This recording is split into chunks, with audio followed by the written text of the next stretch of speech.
is a lake which Sorry.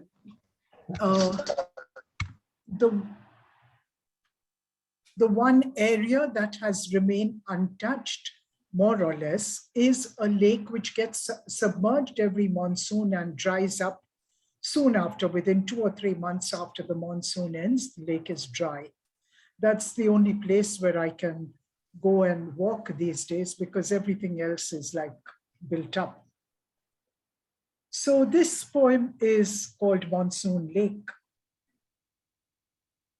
Mountains furrowed by monsoon streams surround a hollow valley. Rainwater gushes and gurgles downstream to fill a sprawling lake for a few months. Then sun beats down, water departs, barren land is strewn with igneous rocks whose crystal colors and jagged shapes testify submergence and re-emergence. Meandering tongues of shallow water creep around clusters of boulders and trees. Soil cakes into a cracked maze, stretching bank to bank, crumbling mud to dust. Months pass. Then cloud wisps lick mountain tips. Breeze billows into wind. Gasping for rain, rocks yearn to be drowned again. Scudding clouds rise to scale mountain heights. Grays condense to black. Loud thunderclaps send torrents slipping over slopes to nurture thirsty earth and fill the sprawling lake for another few months till summer returns. Mm.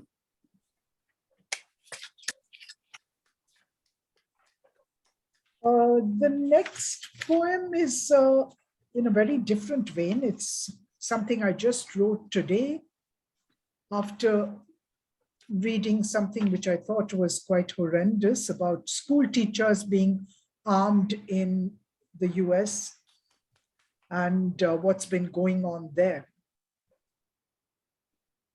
So I'm calling it, it's probably a work in progress still. I'm calling it America Today.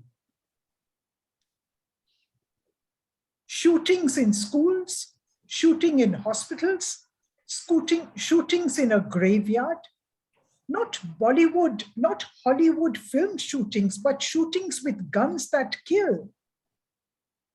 It's a war.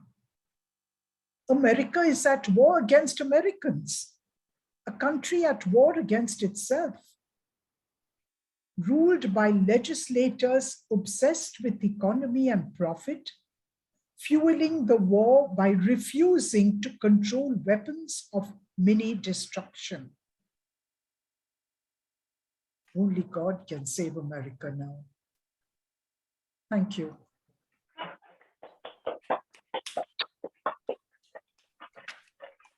Thank you very much, Mahia. Thank you. Thank you very much once more. Excuse me. All right. Moving on now, Richard Harris. Hello. I wrote this one for tonight, really, when I saw the title, and I thought I did. It inspired me to write this. It's called Regression. So thieves and murderers competed, and those that were most immoral and ruthless won seized power, land, control, and riches, and the most vile became royal. Their sycophantic followers, who had not quite the nerve to kill and steal as often, became the aristocracy, and made sure the ordinary folk were poor, were serfs and slaves. They dined richly while the workers starved. They received medical care while the poor died. They built churches and cathedrals to the glory of God, thinking they were buying their place in heaven. Of course, they could have helped the poor, but they let them starve. They could have built hospitals, but didn't. My goodness, this all sounds familiar. So it's not Victorian life we are regressing to, it's medieval existence for our grandkids. The Eton boot boys, headed by the Crown, drained vast wealth and ensure poverty. We do not learn from history, and life in the UK is regressing fast. And that is how I feel, but there you go. And then I've got a couple of very old ones, which were for, I think, Theresa May's election, but I think they're relevant to every election that we face. This is called If They Win the Election, We're Fucked. Oh, yes, fucked. 0 hours contract stays, slave labour wages and conditioned temporary contracts, we're really fucked.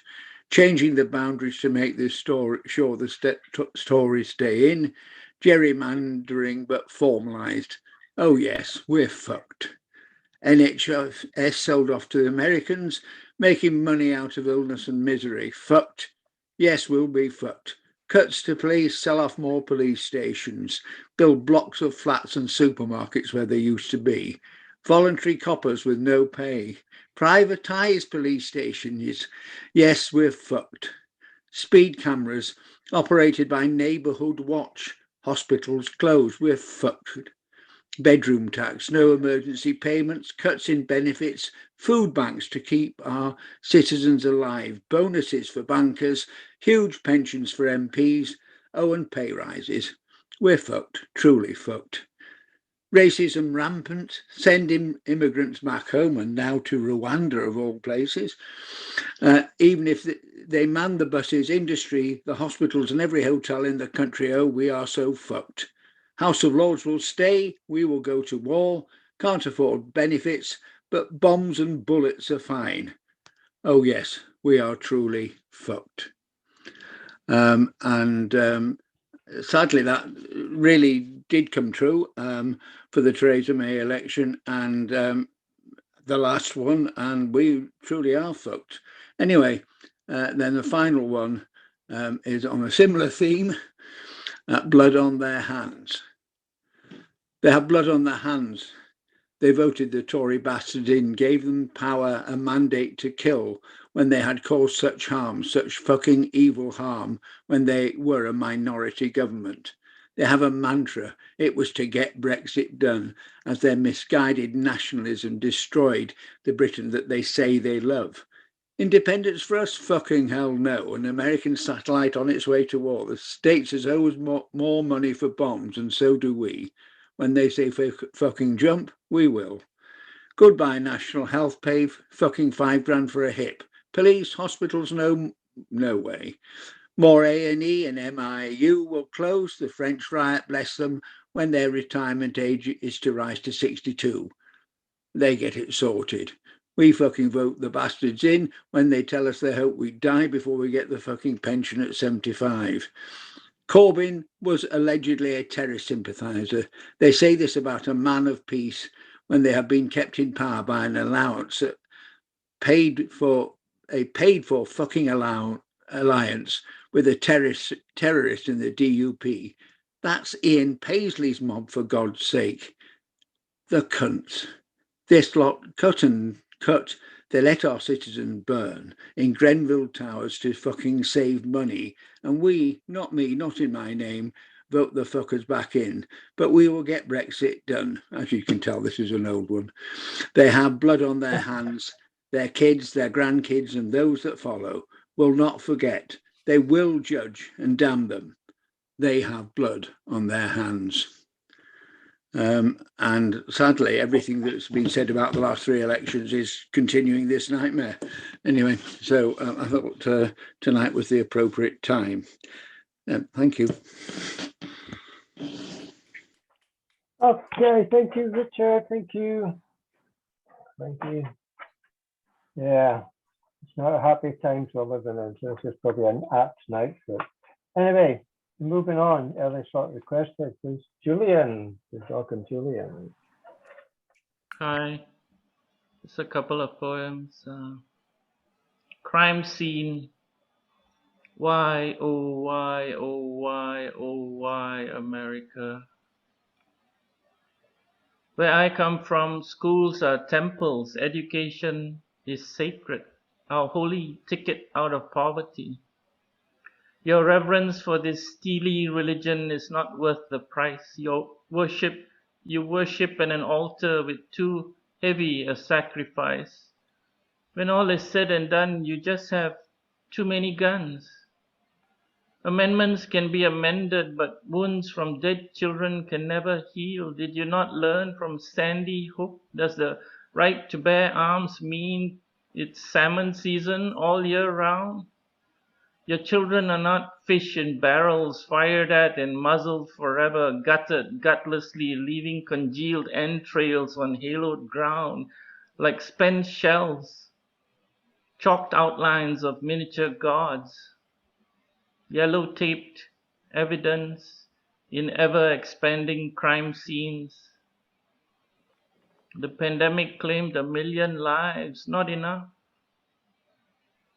Massacres were on pause. Now you rewind, press play, same hollow music on endless repeat. You hear shots fired, sirens, then silence.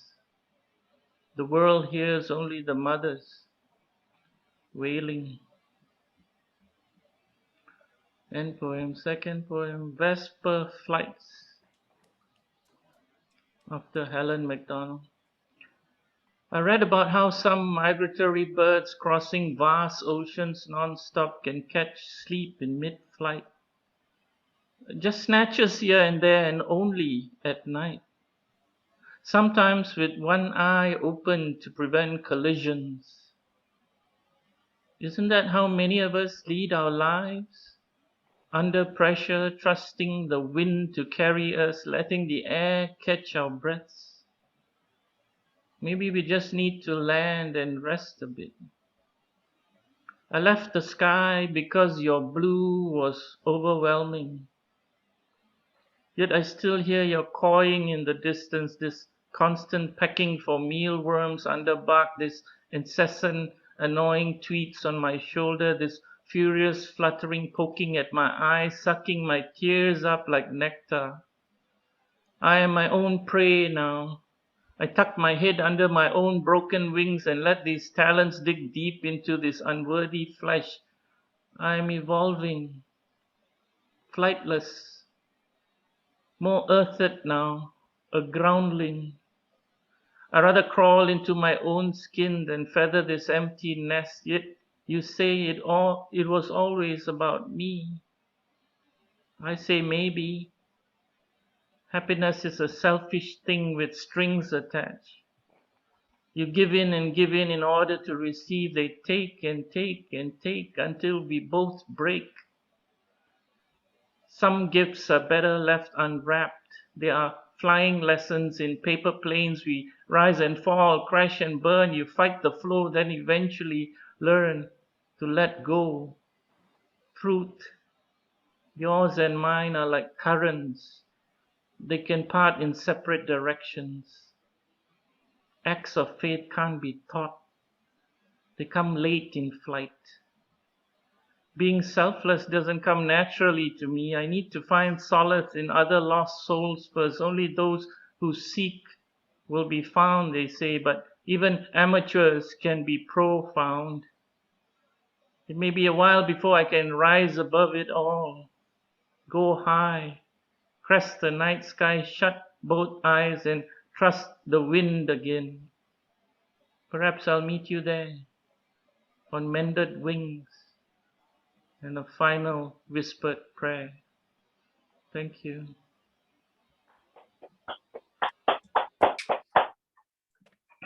Thank you, Julian. Always poignant, always wonderful words. Thank you. Okay. Wow. All right. Next up is next month's feature poet. Next month's headliner when we get back. Please welcome Natalie. She's going to try something different, maybe. Well, yeah, thanks, Finn. All of a sudden, I felt the pressure. Tonight's open mic though, so I'm still just practicing, experimenting.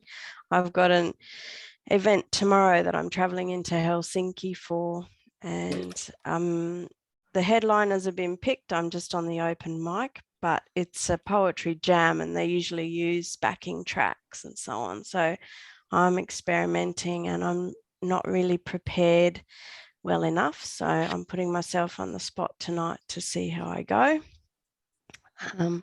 I never work better than being thrown in at the deep end. So here we go.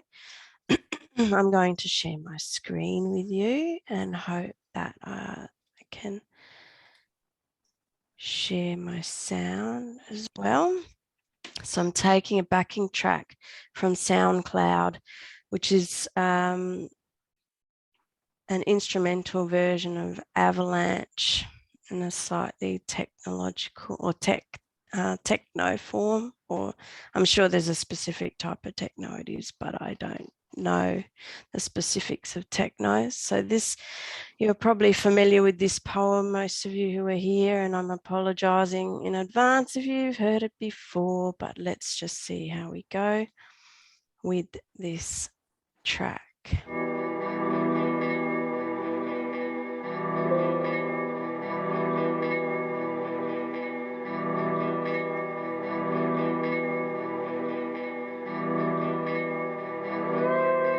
To the man who tied my dreams to his feet like the shadow he wanted to play with, I thank you. To the man who made sure the boom of his voice overpowered the whistle of the train I missed, I thank you. To the man who elbowed me out of the way to be the first in line with ideas that were mine, I thank you.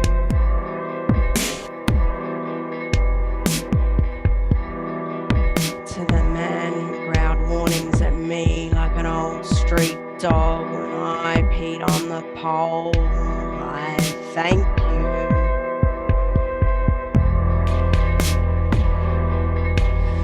To the man who took offense to undermine, following the paranoid line, playing the blame game, silently shaming, constructing a silo effect as a way of punishing me, I thank you. To the man who disguised his inner wolf with charismatic style, all the while playing with his balls, hoping I'd go down the path less traveled, I thank you.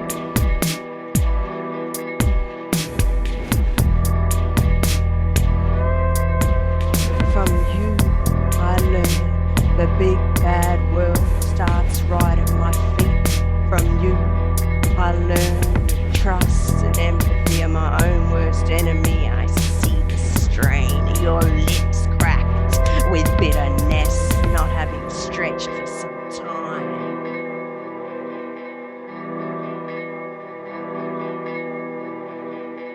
I watched you snarl, twitch with an unconscious itch. I met you before, you know, in another story, at another time, puppet master. Captain Hook to my Peter Pan, greedy wolf to my Red Riding Hood, with your element of surprise, struck me unexpectedly as I tripped to the ground, looking round, thinking I dealt with it all, and that's what makes this ruthless thief, that's what makes this hostile grief, the mis-expectation, the discombobulation, watching the train depart as I'm left at the station. That line in between, that modesty draws between the victim and the enabler, between suffering and exposure, between professionalism and a too big wall.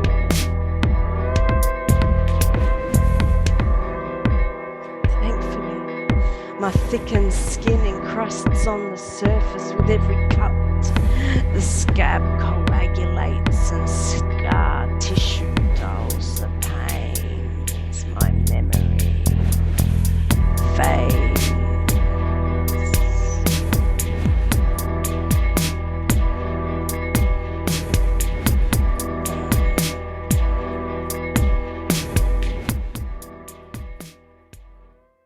Yeah, okay. So that was that. And yeah, I'd appreciate any feedback. Yeah, I'm going to stop sharing now. Thanks, everybody. I do have another piece, actually, in response to Meher's recent reading of a poem about a mango tree. But yeah, first I'd like to know thoughts, actually. How did you think that went? Does it work or? You did a great job. It was Yeah. really, it was mesmerizing. I would just lower the music just a little bit. Okay. Yeah, that's Because I exactly wanted what I to was make gonna sure say. I heard your words. They were Yeah. great. Yeah. And Yep.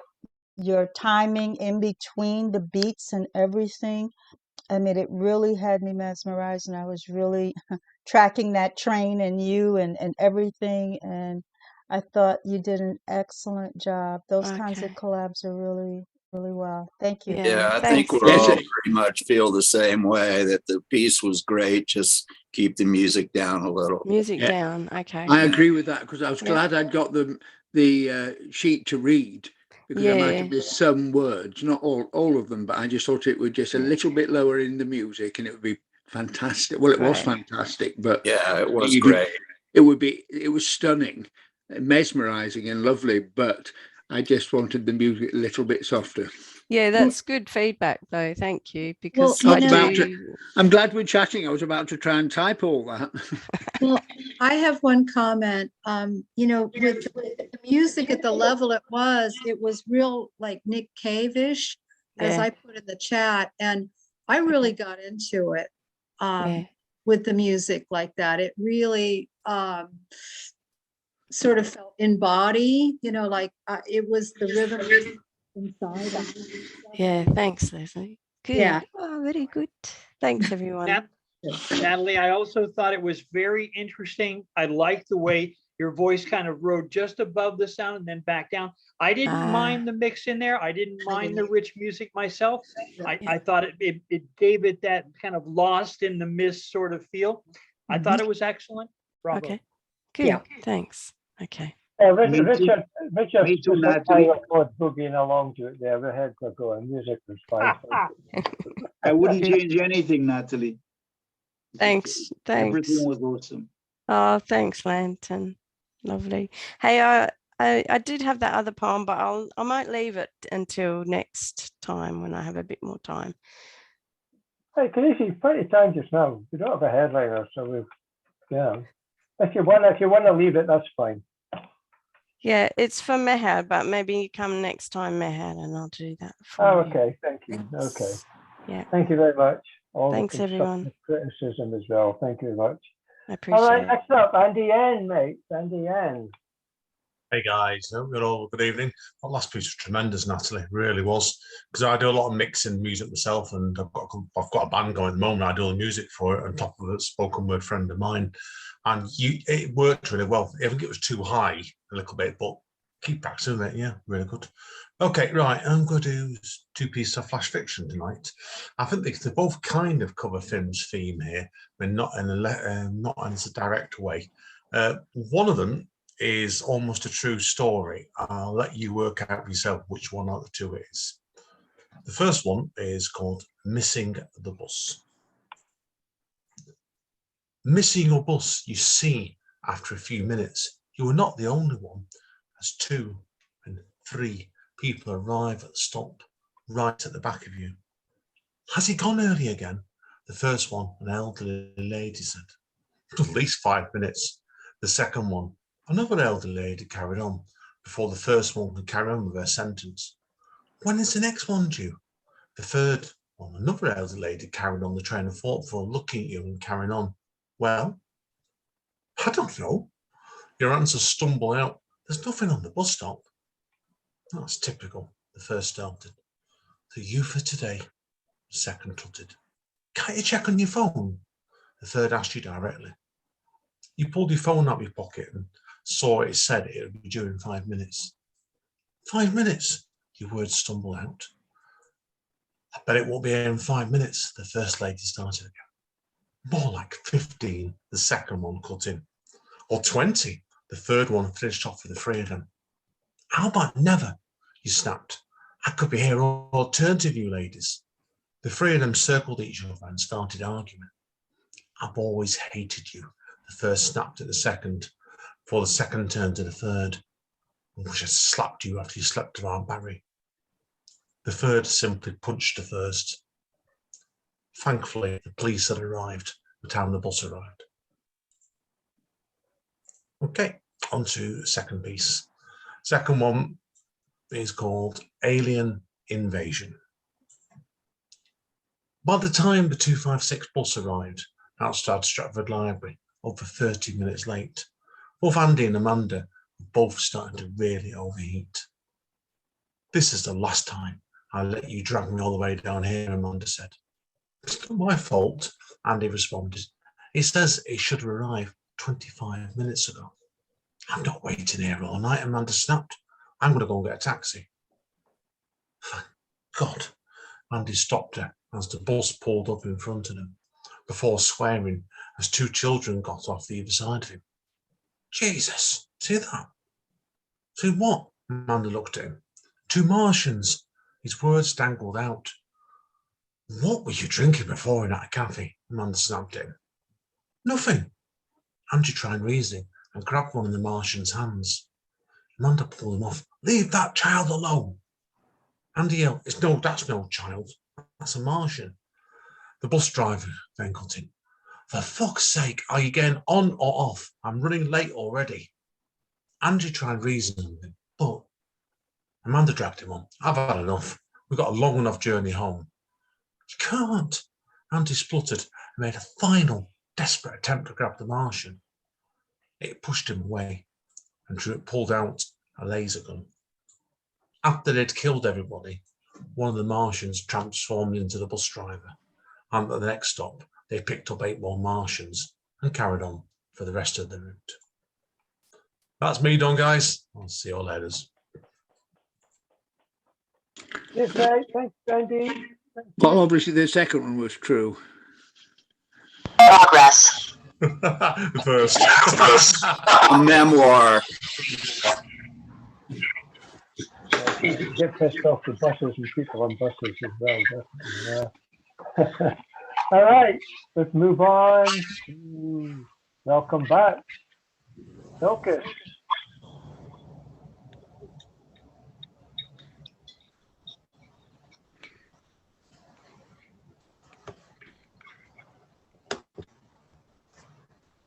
Hi, is it me? Yep. I really apologize. Know what's going on with my screen. I have so far anyways, We're having sound issues here. The sound's actually great, Focus. It's not coming. We can hear you, but we can't make out what you're saying. Could you try muting Finn, see if that has anything to do with it? Let's try this. Okay, can you hear me now? Mm-hmm. Can you hear me now? Yeah, that's better. Okay, first, I'm really sorry. I don't quite know what's going on and why I have my profile picture there rather than myself.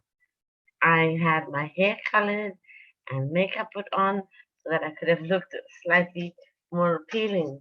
I have not seen many of you for a really long time, and I am pleased to see people like Robert and Finn and Lantern and who else? Robert, Bob Wellen, and Richard Spicer. And I'm very well, and I'm pleased to meet the rest of you. I hope that I'll be able to join every week now, and I'll try to figure out how to sort out my profile picture. Right, firstly with me, I don't really like profanities. I really swear. So to use the word pissed off was really sort of liberating. And I tried to write a poem on pissed off. Right, pissed off. I screech. My shrill voice pelts walls, thunderous decibels of a cuss, a curse, vulgar profanities and knuckles that bleed a punch. She is pissed off, they whisper. They stare, embarrassed by her rant. Blaring headlines of theft, vile debauchery, dismembered bodies with heads chopped.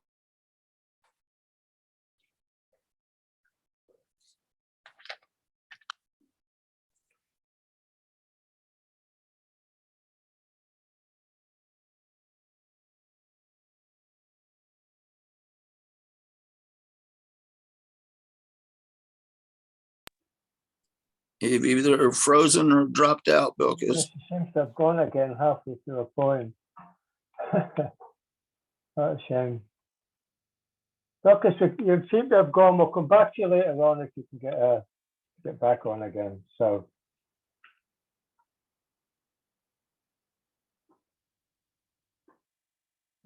I'm trying to mute it and it's not muting, so there must be something at her end to it. So okay, we'll move on. It just disappeared altogether. All right, welcome back again. Someone hasn't been here for a little while. Please welcome sort of my namesake, Finn Bell.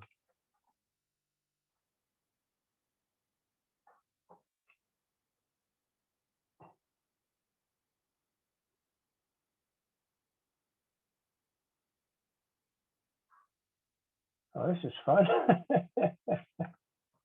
Tricia, come on. Okay.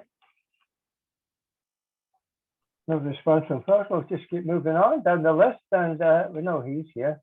So Bob Whelan. Thank you. I've got a couple, and I am pissed off. Right. This one's called Someone Call. Someone call the janitor. There's a puddle on the floor. Have him come and mop it up. There's likely many more. Someone call the nurse. There's children losing blood. Have her bring some tourniquets. We must somehow stop the flood. Someone call the cleaning staff. Pick up that piece of bone from some poor fallen child who was left to die alone. Someone call housekeeping. There's a mess up in grade 4. The children have been massacred. They're strewn across the floor. Someone call the teachers. Brains are splashed across the wall. Where one moment there was thinking, now there is no thought at all. Someone call the counselors. No kids are future bound. The hallways that held laughter are left empty without sound. Someone call the landscapers. Outside the flowers bloom. Cut them for the graveyards that are running out of room. Someone call the sportsmen who choose to harvest meat. Tell them this hunt has taken prey that's impossible to eat. Someone call the fathers and ask them where they've been. Their unloved sons are searching for some validating men. Everyone call your senators who evade you with great. I'm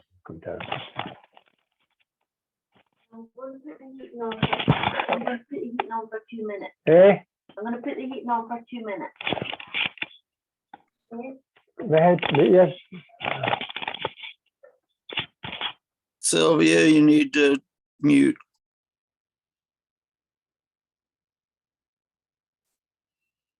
Okay, thanks. I just didn't want to compete. Someone call the fathers and ask them where they've been. Their unloved sons are searching for some validating men. Everyone, call your senators who evade you with great stealth, because you cannot offer funds and they only speak for wealth. Also, call your congressmen. Perhaps they're taking bribes. Demand that they protect our kids and don't accept their lies. Everyone, call the NRA and tell them to fuck themselves. They enable senseless slaughter to keep death toys on their shelves. Someone call America, where bullets fall like rain and tear apart their tender children who will never call again.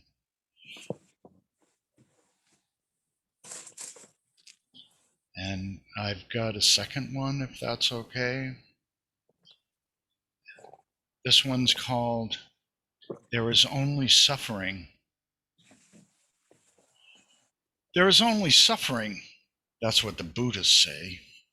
It is the way of the world. Every animal alive must eat something that is already alive. So what else is to be expected? Shouting words mean nothing, because as the rhyme teaches us, words can never hurt, but sticks and stones, especially the stones, devolving into polished points, adding velocity to mass, becoming the energy directed to penetrate flesh and bone, spreading puddles of tissue like muddy boots stomping through dirty slush, splashing brains and dark blood as splatter across doors and walls. Do these drops still contain thoughts and feelings, lingering memories of reality? Once a tiger stalked, seeking a meal, leaping from shadow, in need of sustenance. Now it is only the shadow that moves in for the kill. Our shadow, trying to fill the phantom need that spawns the emptiness. There is only suffering. Thank you.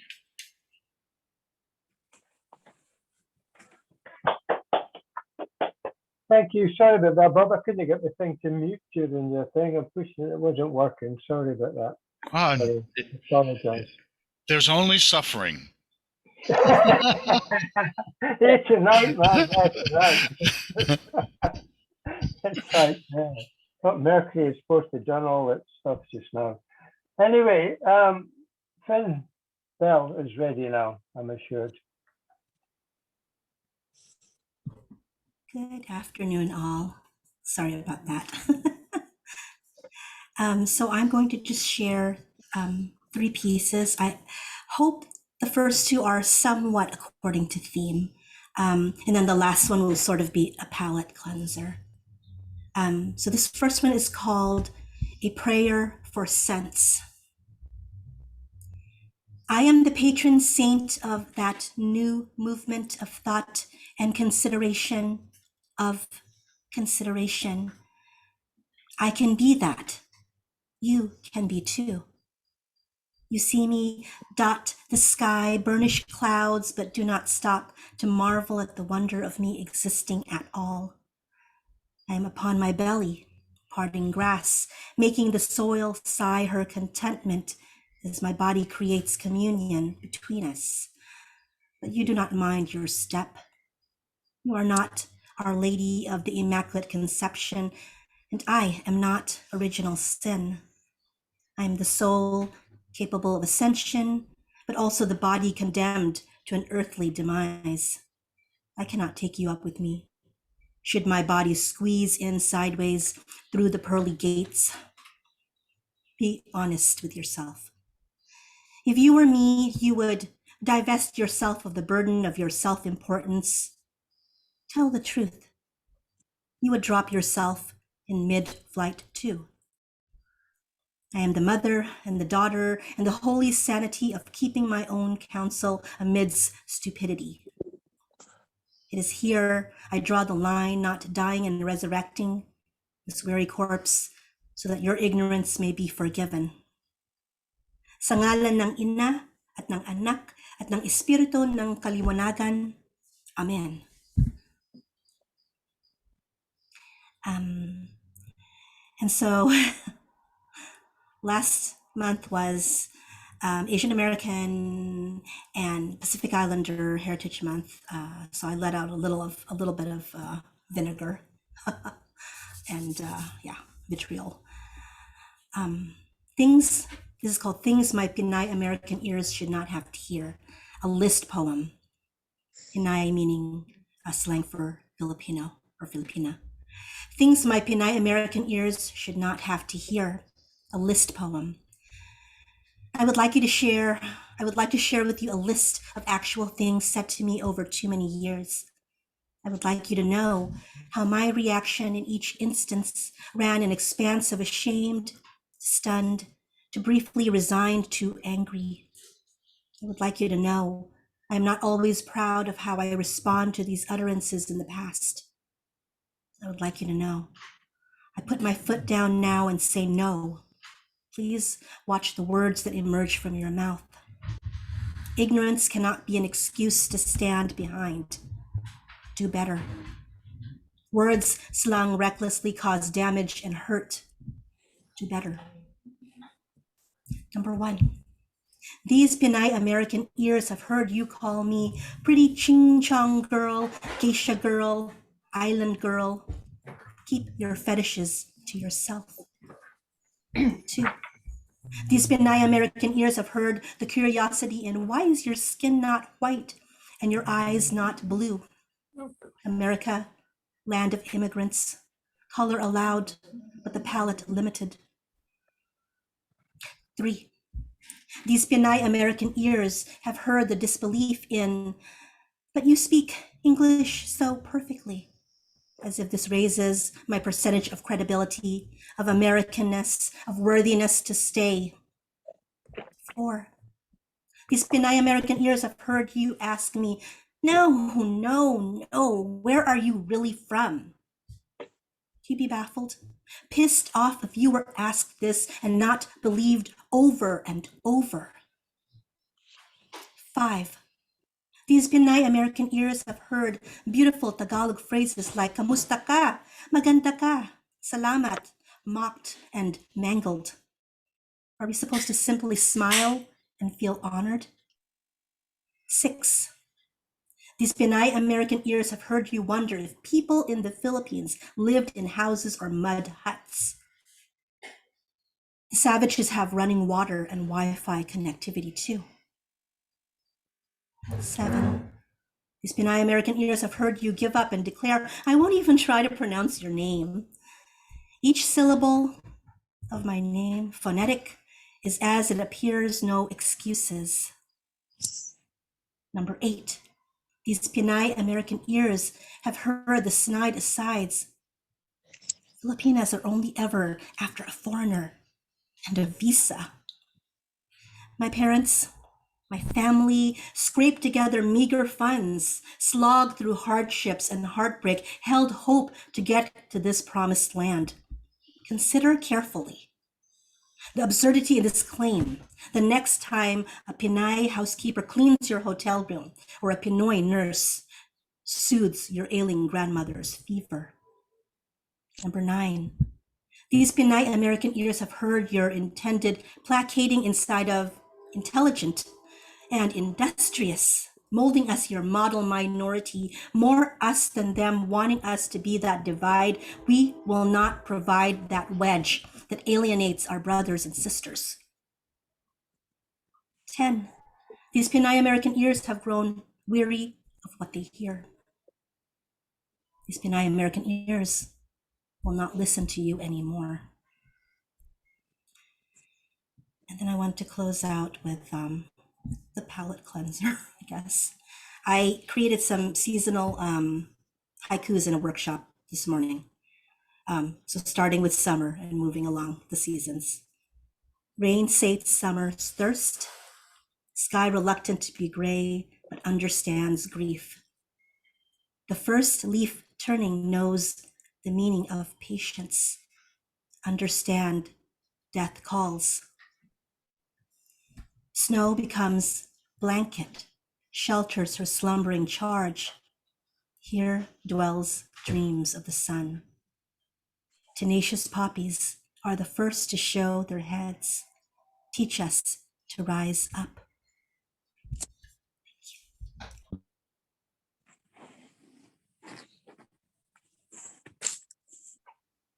Woo! Wow.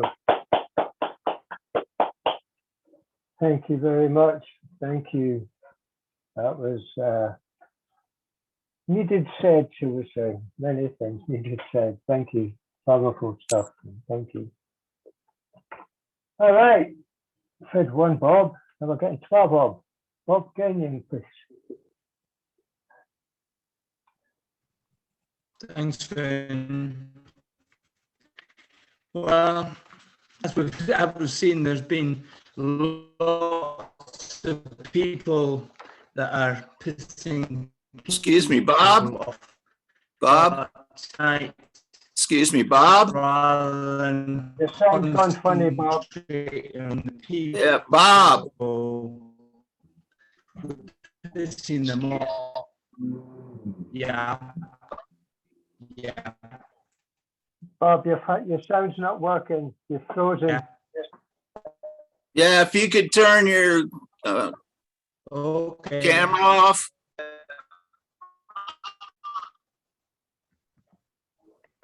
Better? Camera off. Camera off, yeah. Is that better? Yes, no. It is, yep. Okay.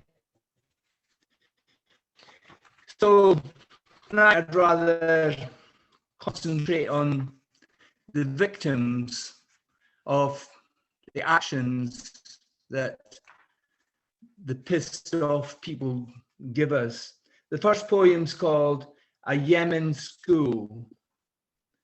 Half-eaten buildings tossed aside by the hungry caterpillar of terror and tyranny. No butterflies will fly in Taiz. No green shoots of recovery under a scorching Yemen sun. Children run the frontline gauntlet, racing to the shell of the school. They arrive in danger and believe in danger. There's no teacher today. She may be sick, she may be shot, but Ahmed, 9 years old and blind, takes class, passing on his knowledge, flinching, unseeing eyes blinking as another bomb blast punctures lessons. He wants a roof and windows for the school. His classmates, now his pupils, want to become doctors, to heal, to help. They take his hand, zigzagging along the dirt track, hoping they are not in the sniper's sights. Today, there may be no tomorrow. The second one is called Images of Terror. A bale of tears master horror and desperation. One last look at their tiny daughter's face, one last hug, one last kiss, one last prayer. Then she dropped like a doll over barbed barriers into the hands of soldiers, and her mother wept as a hail of bullets rained on dry desert dust. Another lost child of humanity floated face down in her seas. He did not make the final jump onto the shores of hope, freedom, and safety, denied by the sharp rocks of bureaucracy. And his mother wept as ebbing tides wash the consciences of politicians. They scramble for crumbs in the camp, like little birds, desperate for a tiny morsel. A father sold his youngest daughter, allowing his family to eat for a month, and her mother wept as the world watched another image of terror. Thank you.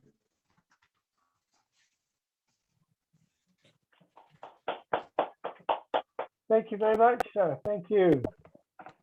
We got there, overcome everything. Thank you. Right, let's see if Michael Schindler can get through this without any technical issues. Let's hope. As y'all know, I spent most of the last couple of years trying to not vent too much spleen, but it's hard not to lately. So I'm going to do a couple longish ones and then a real short one to end. This first one is called She Was Trying. She was trying to be nice, just an innocent compliment by way of thank you. He heard it as an invitation, let hopes become obsessive pursuit. At first, she ignored unwanted chattering, became uncomfortable as the level increased, found herself looking for allies or exits. No one seemed to apprehend rising level of anxiety and fear. Refusing repeated offers to buy her a drink, to get up and dance, to go somewhere quiet and talk. What could she have said or done to make him feel this was appropriate? She thought back and found nothing. What was she missing? Though blameless, she took herself to task. Somebody's unmuted. She had done nothing to make him act like an ass. It was on him. She got up to use the toilet. He asked, "Where are you going?" How is this his business? She found a seat on the other side of the bar. Within minutes, he was invading her space again. Finally, as nicely as she could, she asked him to leave her alone. Is that Sylvia again? Unmuted.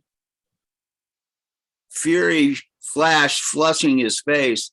He leaned in menacingly, growling, "Hey, I bought you a drink. You led me on. What's wrong? I'm a good guy. You should get to know me." The bartender finally registered the fear in her features, told the pest to back off or get the hell out. He retreated a few stools down, slammed down shot after shot, getting sloppier and sloppier. She prayed he would find another focus for his toxic insecurity other than another unaware victim. Noting a moment he absented his predatory perch, she chose to use the time to make a subtle retreat, heading towards the parking lot, keys wedged between fingers, fondling a pocketed bear spray can. While she was unlocking the door, she heard his gruff, mumbled roar. "Hey, why are you leaving? Don't go without me. Don't be like that. You at least owe me a hug." In a transformative moment, his threat turned into a scream, aerosol entering nostril and throat. Tears rained from inflamed eyes. A well-placed kick found him sprawled out on the asphalt, wheeling wildly, lashing blindly, howling, "Bitch, I'm going to kill you," between wheezing gas. Despite her palpable fear and anger, that impotent epithet brought laughter, prone bully bawling in a pool of puke. She considered calling the cops, but it was doubtful he learned a lesson, but knew it probably wouldn't help. Odds were against a just intervention. Experience had taught her all too well patriarchy rarely comes to women's aid. No need for hours of defending against intimation. She brought it on herself, gave him the right to act animalistic. Resisting the urge to roll right over, she wheeled around, backing away, driving away, her whole body still shaking in shock. Rage slowly simmered down to relief, still struggling to remember a misstep leading to his dark transformation. After all she had been through, lucky just to be alive, she still turned inside to find blame as society had taught her. With no reason to accept shame, she burned from the sting of slander, hearing the morning news announce A man was attacked in a downtown parking lot and left for dead, victim of an unhinged, drugged out assailant. Drunk on unearned sympathy, soon he will be repeating the pattern cycle, rolling over another victim. Resigned to inability to unveil his culpability, that afternoon she treated herself to a new can of ursine repellent. Okay, that was venting spleen. And now more venting spleen. And if whoever is still unmuted could mute, I would really appreciate it. Sylvia, I'm pretty sure it's you. Yeah, if you could mute, please, Sylvia. I see you waving, but if you could mute. You're still not muted. Still not muted. Could you do, there we go. Thanks. Okay, this is called Overwhelmed. And it is right on theme. Skidding to stop, bodies, brakes, screech as shots reverberate, sympathetic system resonates, takes in phantoms, overwhelmed brain senses, whiplash from flipping headlines, breathing wind exhaled from gunpowder tinged souls, eyes glazed in day after day repetition of brandished weapons, nervous system overloaded as AR-15s are reloaded, shot after shot, scaring, shattering, scarring, searing, killing, heart overflowing, Valentine mailbox stuffed with addressless missives, wishes lost on wind while unreceived cards age, crumbling deep within dead letters, center office of internal unheard threnody, shoved aside to make room for super PAC donations to keep reviled repellent representatives in place to prevent progress, keep steady stream of innocent blood flowing, never slowing, more mass murders than days and weeks, frustration felt through body to bones, stare at screens as hearts of stone pretend to atone, repeat platitudes, echoing shots of thought, prayer, thought, prayer, thought, prayer, souring the air with insincerity, struggle to gasp for breath as avarice clouds conversation, dollar signs dangling from semi-automatic reactions. Propaganda suckled Sisyphants rushing to rearm, one more death stick for overstuffed collection, prepared for traitorous insurrection, afraid of replacement, afraid of mirror, mistaking carnage for revenge, mistaking ruin for rapture, overwhelmed by hate that will not abate in face of facts, blood pressure pounds at temples like tiny hands against locked classroom doors, soars to boiling point, roiling deep into soul, taking each breath as stolen gift, perhaps fragile promise of peace fruit will bloom, even as small bodies are carried from dark burnt carcass of shattered school, sacrificial site no longer whole, yet holy in memory of those left behind. Whew. Okay. And I'm going to end with one more little tiny one here. It's just a tanka, and it's called Shove.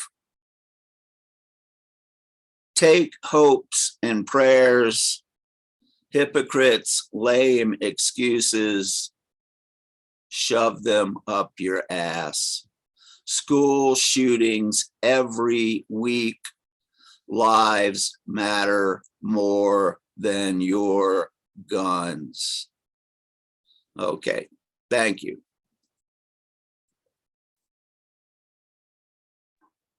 Thank you. Your spleen is well and truly vented there, Michael. Thank you. Yeah, thank you very much indeed. Okay, let's move on now. I muted one. Sylvia.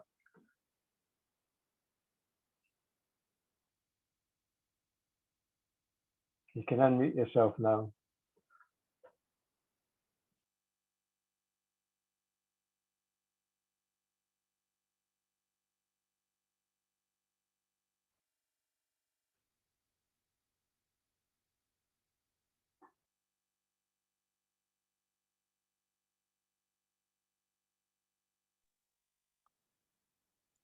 Okay, I have unmuted. Can you guys hear me? Yep, Thank we Yep. can hear you. Can you hear me? Can you hear Yes, we Sylvia? can hear you. Yes. Yes, Go ahead. indeed.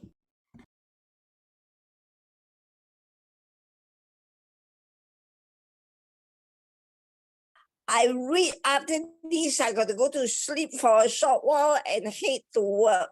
Okay, this is called You Got a Friend. It's a new one.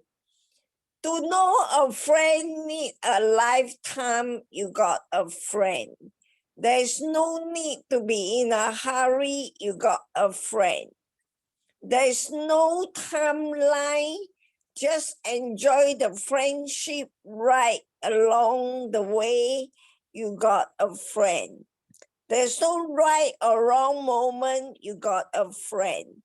Enjoy the scenery, laugh a little, happy a little, giggle a little, you got a friend. Have positive vibe, everything will be all right, you got a friend. It's good to cry a little, you got a friend. To know that you are there for me, you got a friend. Thanks. Yesterday is over. Do not ponder. Live for today. Tomorrow you got a friend. Yeah, you got a friend. Okay, I write this one is a light-hearted one. About 10 years ago, I was a volunteer dating organizer, and I organized dating game for dating dates for young single, and the membership grew to about 100 members, and many of them get hitched. So that's why I got inspiration to write a lot of boy-girl relationship poetry. This called Hook Up. Do I know you? Have I met you at Courts Tampines Hut 2 weeks ago? Yeah, I remember. You sold me the fridge to me. Yeah, you have a super memory. Can I have your contact number? I want to be your friend.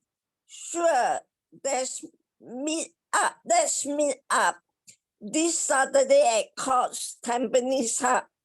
Fridge section counter. Then we proceed to IKEA for meatball dinner. We go Dutch. They got hooked up. They give and take. Enjoy each other company. The rest is history. It's a match made in heaven. They got married a year later. She is now Mrs. Edward Peng.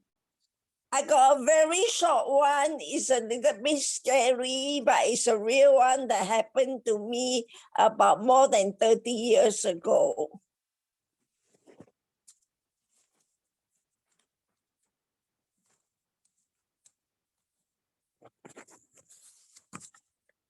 It's called Malay Ghost Changi, Singapore.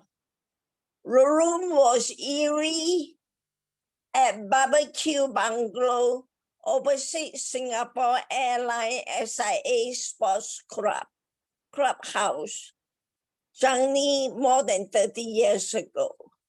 The Malay ghost with long hair, long nails, long hair squeezed my neck. I took the cross, pointed at her and shouted, Jesus. No words was audible. I tried again, loud and clear. The ghost disappeared. The room was back to normal and I fall asleep. That's all, everybody. So I look forward to see you guys again if I manage to take an off day so that I can stay longer. Bye-bye, everybody. Okay, thank you, Sylvia. Bye. Thank you. Thank you for staying up once more. Thank you very much indeed. All right. The next up, the man that needs no introduction. Does he know who he is? Oh, yes, come on, that's Rick. Well, this is not so much a complaint as it is what I'd like to think of as a high caliber, all-American brag. It's called today's multiple shooting. We aim to score higher, so there'll not be none, no, not one denier. Schools, malls, hospital zones, no longer are we content to leave it at home. I've got more sheltering shells than a sweltering peanut grower tells. This hyper toxic media talking, chalking, shocking, high-tech people mower, stalking and walking faster than slower. On the way to make my score, I got pulled over. The friendly cops adore. Asked me, was I heading out for some exotic toxic fun with 45 pistols, an automatic rifle, and a 100-round cartridge found? He knew what must be done. We're number one with a bullet, my little pullet, with my gun. When I opened the door, my 50 cal dropped to the floor. It kicked on and cut a bus in half. My new cop buddy and I, gosh, we had a hearty laugh. It's gotten so competitive, like a bunch of jumping adjectives. 10 or 20, that's like I hardly didn't have any. 40 or 50, now shoot, let's not be thrifty to boot. I got it on time. Was that a crime?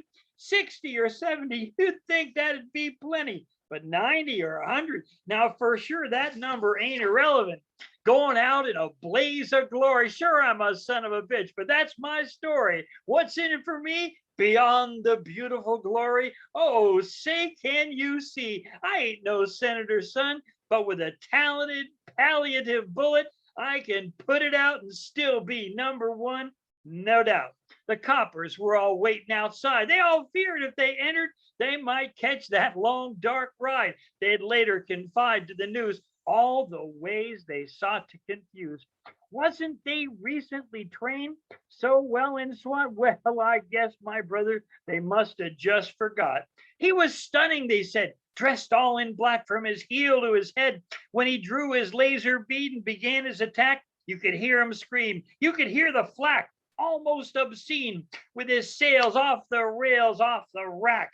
He also had in his control a whole fleet of drones. He trained them at home for just such a minute. He wanted to win it. And when he launched a battle, he had them flying. And that's the tie-in. He held them at bay with a fleet of robot dogs. He got them online and nobody ever saw. He'd prearranged an email blast so that the local news could carry it live and carry it fast. His future fame would last and last and last. His exoskeleton armor kept him warm and safe from harm, or even under a hail of bullets, he could still make it good as escape. That liar, with a Groupon coupon saving, he recorded all his gory, glory ravings. Yes, he had an AR, and yes, he had grenades. In fact, he trained with the local cops at the community arcade. He fought them, he bought them on time. That's what's sublime. He didn't have any money, just enough to send them gently. He sent engraved invitations to the local police station. They scoffed, they laughed, and not anyone even asked him, was it true or just a task by half? They'd catch him on the rebound, or perhaps leave him time to allow him to leave town with his robot dogs and his lethal drones to lean on. They decided, and later confided, it was only fair to let him reload, and then he could take the show on the road. That, my friends, is high caliber American. High caliber America. Yes, indeed, sir. Thank you very much. Thank you. Okay. Yeah, please welcome back. That was D. Allen.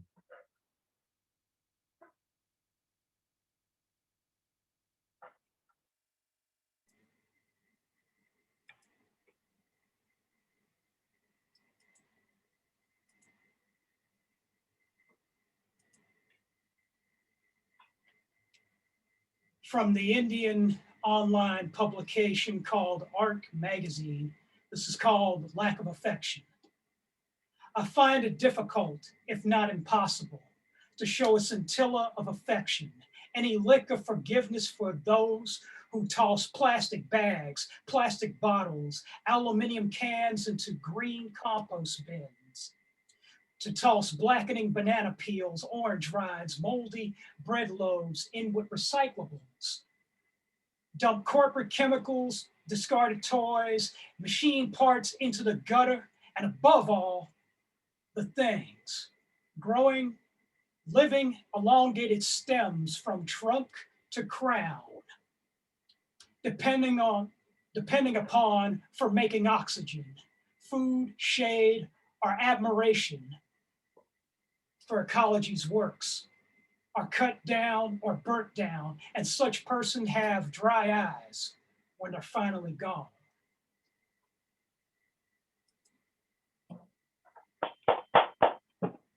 That first poem was called Lack of Affection, just venting my own personal spleen.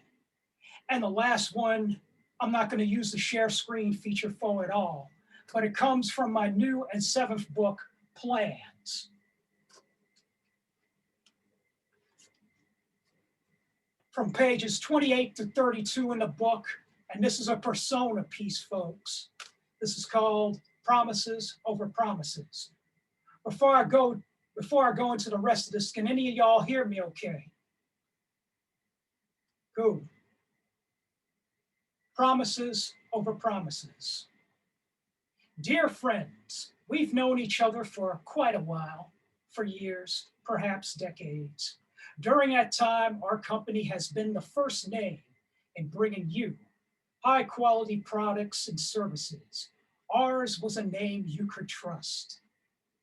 And somewhere along the way in doing both, we've made a few mistakes, such as sullying the waterways with oil spills, leaving rubbish on any land post-project, adopting fracking as a resource-getting tactic. But let's not dwell on the past. Let's focus on the future.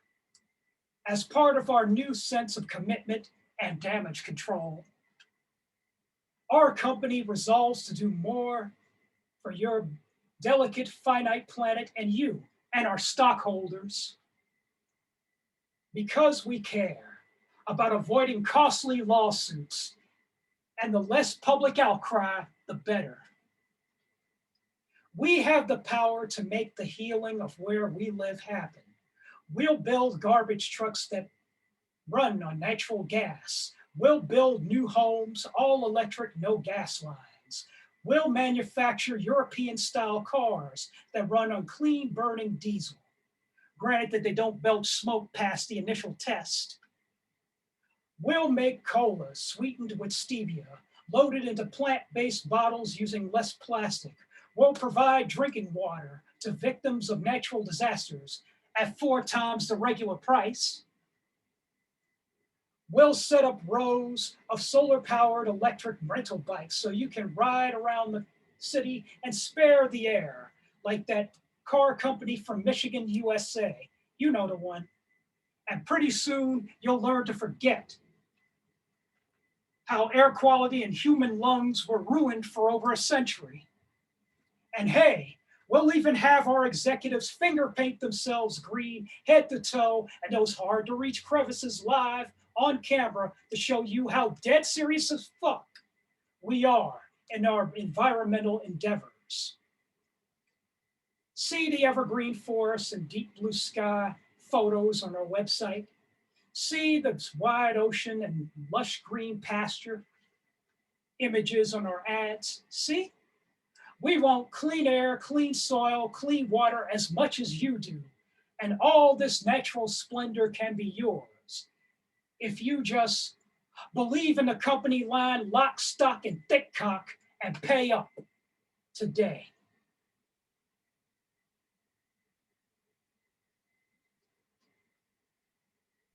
Oh, yes. That last poem was called Promises Over Promises, my own take on a phenomenon called corporate greenwashing, done from the perspective of a big company CEO. It could be any big company CEO who claims to care about the environment, but cares more about returning profits to their stockholders. And that poem comes from my new and 7th book, Plans, now available from Nomadic Press. From this mic to your ears, I'm D. Allen. Thanks for listening. Happy World Environment Day.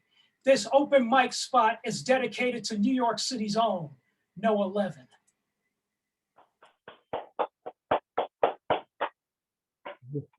Thank you.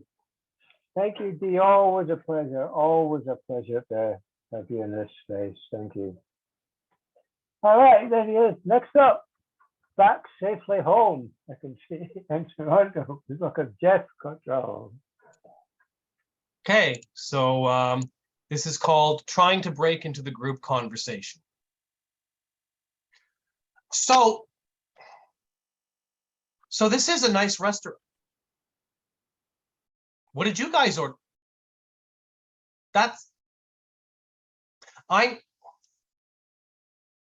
Well, the thing, I saw that.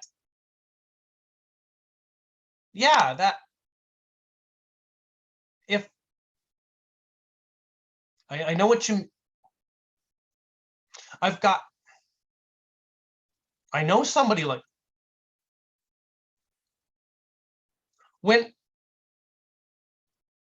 yeah, but to answer your question, but then that's, well, does the funny, I know a guy, and when the best part of that, then, you know, the most important rule of life that everybody should know that solves every problem.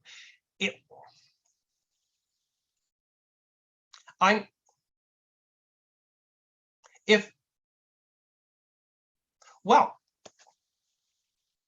but is anybody even hearing me? Is there any? Nobody can hear me. I'm a serial killer with 12 bodies buried in my basement. I'm going to give $1,000 to each one of you. There's a deadly hurricane heading for this area right now.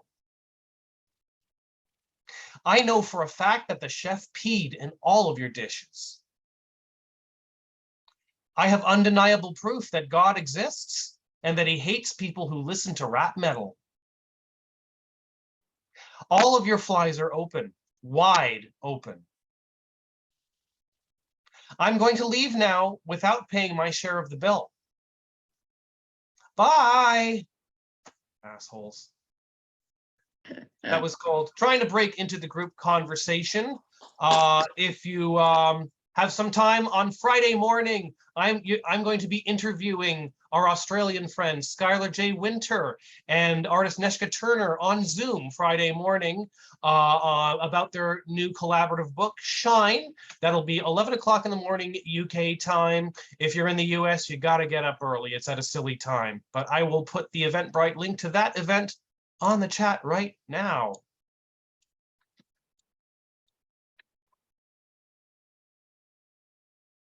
There it is.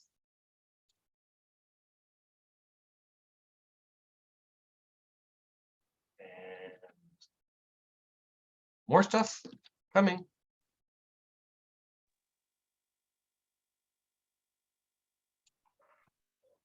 That's it there. Thank you. There we go. Yeah, stuff on the chat.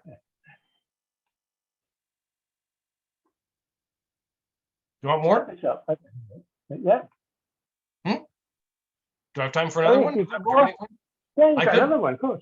I could do another one if you give me a second to find one. What was it? Okay, I don't think I've done this one here yet. This is called An Unsubtle Parable. The world had a big problem. Lots of people were bonking each other. They were bonking each other on the head with big, heavy wooden mallets, and many were bonking themselves on the head with mallets too. Sometimes the bonking resulted in death, and sometimes the bonking resulted in serious head injury, but nothing good ever came from the bonking. Soon the number of people bonking themselves and bonking each other increased so rapidly that it became a global emergency. Many world leaders told the people, "Stop bonking yourselves and bonking each other, and everything will get better." And credible medical experts also told the people, "If you stop the bonking, then fewer people will die and get hurt." So some people listened to the world leaders and the medical experts, and they stopped the bonking, and it looked like the problem might be over soon. But there were some people who just kept on doing the bonking anyway. They bonked themselves and they bonked other people, and more people got hurt and died. And one of the world leaders told the people, "Don't listen to the medical experts. The medical experts don't know what they're talking about. Just keep on bonking yourselves and bonking each other all you want. If you want to stop yourselves from getting hurt or dying, just drink some bleach." So some of the people kept on bonking themselves and bonking each other, and a few of them also drank bleach, but people still kept getting hurt and dying for some reason. Soon more people stopped doing the bonking, and once again it looked as if the problem might be over soon. It wasn't over yet though, since a few people were still doing the bonking. And some of the world leaders said, "Okay, the problem is pretty much over. We're going to stop telling you to stop doing the bonking now." Then more people started doing the bonking again. They bonked themselves and they bonked other people, and more people got hurt and died. And then the world leaders said, "Okay, we were wrong. Stop doing all that bonking and things might get better." Soon more people stopped doing the bonking, and once again it looked as if the problem might be over soon. It wasn't over yet though, since a few people were still doing the bonking.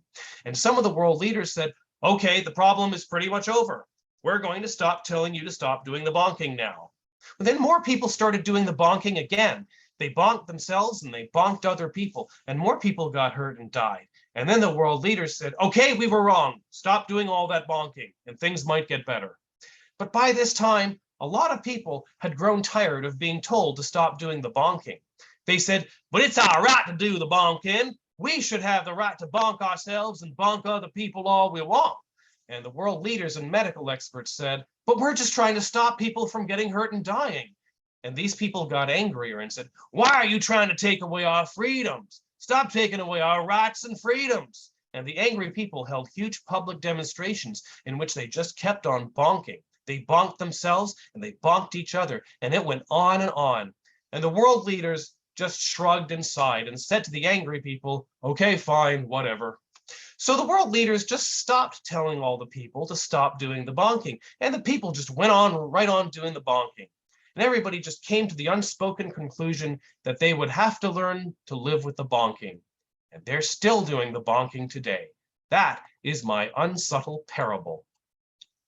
It was called an unsubtle parable. And again, remember this Friday, interview with Skylar and Neshka about Shine the book, Friday, 11 o'clock a.m. UK time. Have a good one. Yeah, cheers, Jeff. Thank you. That was bonkers. Thank you. Obvious joke had to be done. All right, Ian. Hi. Yeah, I'm just assuming that Jeff knows that bonk in English slang means something other than just bonking somebody over the head. I'm assuming you know that, Jeff. Well, here I think we call that boinking. Oh, right, okay. Yeah, and a bunch of other things. There's a hell of a lot of bonking going on in that poem anyway. So this one, the first poem is called Lateral Thinking. And you might remember back in the 60s, there was a guy called Edward de Bono came up with this idea of kind of lateral thinking. So he was a psychologist. And I actually started thinking that the poem started coming to me when I was lying in bed. But sadly, I had to get up out of bed at 3 o'clock in the morning to write or start writing it down so I wouldn't forget it. So it's called lateral thinking. I always seem to think best when I'm lying down, looking at the world from sideways on. It definitely gives you an interesting perspective on everyday things that you would normally pass you by.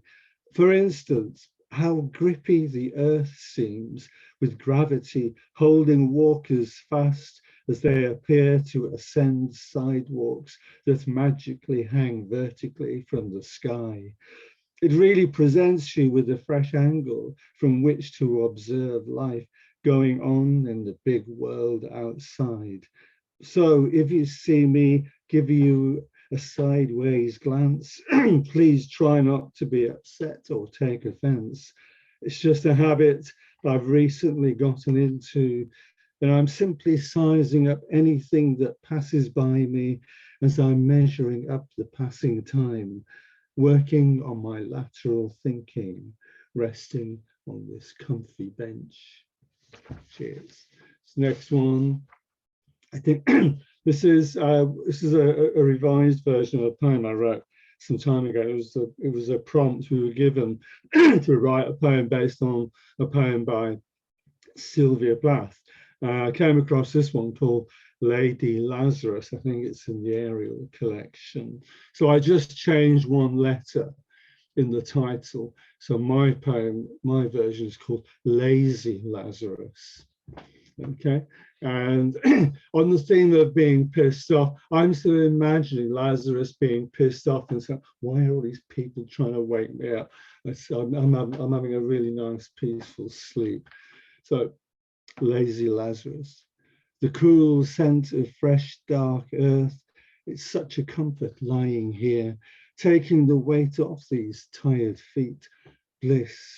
It seemed like an eternity on this earthly road, measuring out the span of a lifetime by the length of a coffee spoon. As a child, I felt quite fearful of the dark, sensing it closing in, but here in repose, it feels so tranquil, like a cool compress, wicking a seething fever, so soothing to a restless, aching brow. This velvet blackness has wrapped itself about me, no searing sunlight scything into every listless crevice. Now, who would want to rudely waken a somnambulist from their peaceful dreams, making such a din? Why can't they let me be? Let this soft covering of night slip over me like a silken sheet. Just let me drift away on the smooth flowing waters of Lethe. Let my weary bones enjoy this well-earned rest. Shh, it's so peaceful in here. Let me just listen to the silence. Let me sleep now. Sorry. Hush your tears. Thanks. So, and finally, a slightly shorter one. I think this is either me getting pissed off with my muse or my muse is pissed off with me. It's called Pushing the Envelope. The brain says no, but the senses want to scream. Yes, how to let go, lose that inherent fear to push the envelope, to float out in free form, all guns blazing, my imagination running wild. Fearless and unencumbered by limpid inhibition and stiffened social mores, or more opposite, breaking loose from the rusted up synapses that freeze my tongue and numbs my hand like a dam blocking the rippling flow of revenant words, eager to irrigate this arid whiteness of the blank page that stares sullenly back at me. Thank you, that's me. Cheers.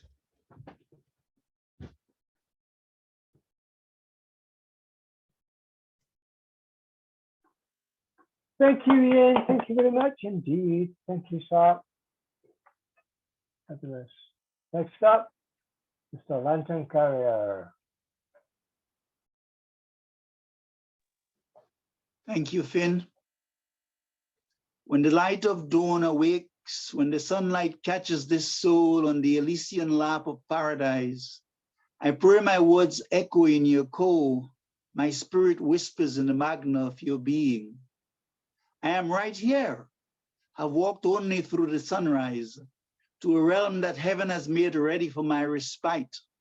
Yet my grandeur enchants like the scent of redolent roses My laughter resonates in the hills and valleys afar. The throne of the beloved beckons and I must go, yet it's no farewell, but an awakening to the glories of Jerusalem. How can the sun not set when the day is waning? How will the willow waltz without the breeze? We are together as breath in breaths, the sound of silence in the midst of sleep, the soaring eagle which will never dream that it can fly without feathers. Again, is its flight possible without the lapis lazuli of the perennial heavens? Love flies like the phoenix, a shimmering fire of longing, patient like the sunset, knowing that each day will pass. The quintessence of spirit is like daybreak, a light, a nameless emptiness which permeates all things, filling them up with the tower of Jannah. Where am I not? The ray that dances in the horizon manifests itself in the cuteness of a child's smile. So too you'll see my face, hear my songs in the morning's dew, feel my essence in the old photographs of pleasant memories. Didn't I agonize in the Garden of Gethsemane? Yet I rose again from an old rugged cross, ascended to darkness, even as Orion merged with the twinkle in your heart. The decay in my sepulchre is not the end of this life, for I am an eternal journey. Poem 2.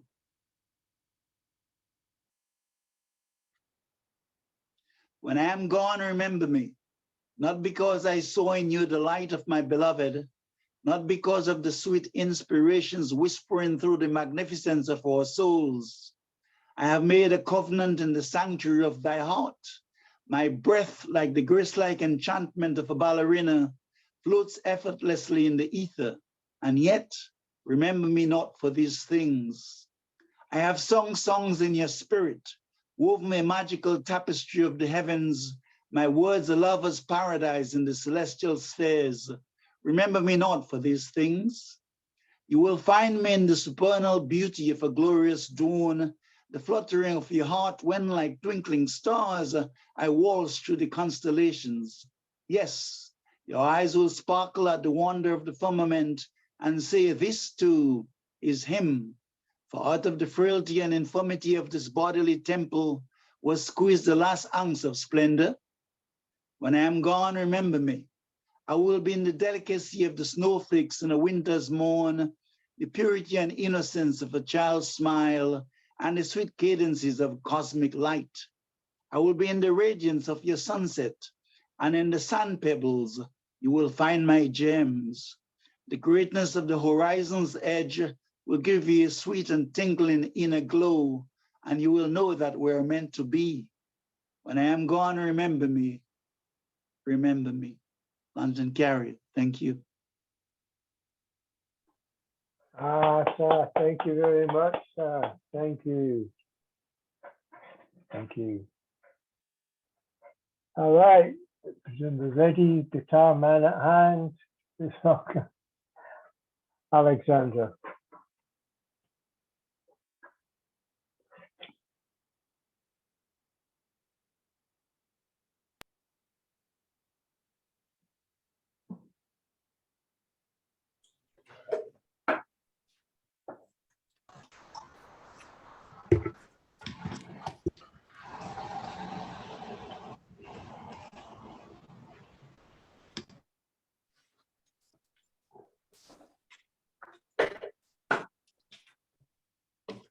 Can you see the slides? Yep. Okay. So long as there is vision, so long as it is true and alive, so long as there is flying, so long as we can feel it inside, then we can stand the journey, then we can understand the journey, then we can feel the wonder of the flight through turbulent and gentle seas. Then we can rely on our inner strength. Then we can be as warm and sweet and relaxed and balanced as we can be. transcending all judgment and blame, transcending all resentment and pain, accepting the ebb and flow of our emotions, letting me, you in, letting us in, into our magical world, transforming each other, teaching each other to give and receive higher love and pleasure, higher flying, because we know, and no one can take that knowing away from me, you, from us. And we know I'm, you're here, we're here, in this sweet, blessed realm, honoring our visions as best we can. All through the night, all through the day, higher and higher, deeper and deeper, steady, destined, wild, wonderful, golden chords connection, a sweet invisible power holding us together, flowing between us, traversing all waves, knowing me, pleasing me so well, knowing you, pleasing you so well. Your energy flowing with my energy, strong, soft. My energy flowing with your energy, soft, strong. Feeling all your love and kindness, all your desire and pleasure coming up inside me. Feeling all my warmth and sweetness, all my desire and pleasure opening to you. Receiving magical, indescribable moments, deeper and deeper, higher and higher. Renewable love, renewable romance, renewable relationship, developing sensuality, quiet passion. Our insights, our perceptions, progressing, magnifying, discovering satisfaction, fulfillment with each other endlessly. So steady, so destined, so wild, so wonderful. Flying together, higher and higher, deeper and deeper, directing our thoughts away from the shadows, directing them towards the light, lighter and lighter, making love inside the turquoise bath, taking me on the turquoise horse, feeling our visions inside us, feeling the flying inside us, taking us up our paths, deeper and deeper, higher and higher.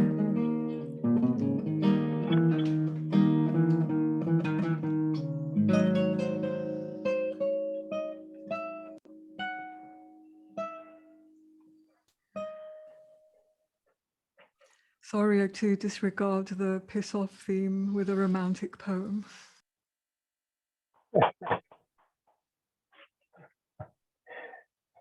That's all right. You know, themes are never compulsory, only for those who want to take part in the theme. Thank you. Beautiful as always.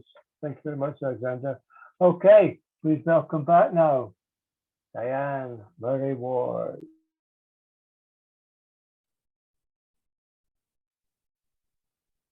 Good evening. Well, I tried to stay with the theme, National Piss Off Day. I looked up a few national, international, world days, couldn't find National Piss Off Day. I found International Slap Your Annoying Coworker Day, always on October 23rd.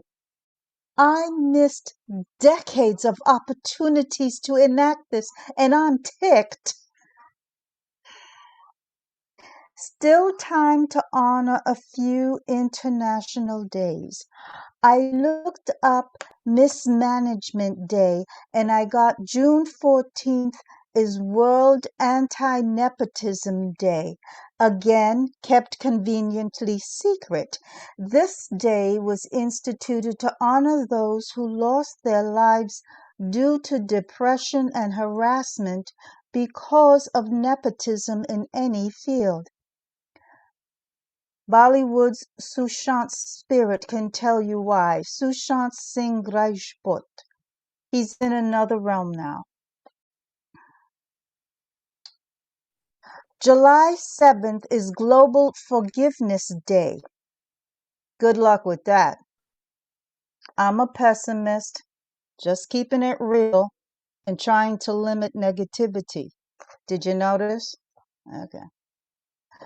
International Anti-Corruption Day is December 9th.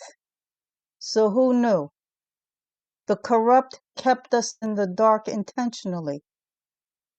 It's also missing from company-issued calendars. We know why. Now I'm on a mission to make up for those lost dates. Thank God these dates get repeated each year. I'll pattern code and cross-reference them for easy future reminding. Glory, glory. I celebrated a few unknowingly. National Hot Sauce Day was January 22nd. National Hot Chocolate Day was January 31st. No problem. I put cayenne in my hot chocolate anyway. I guess I sensed those two at least. Thank you.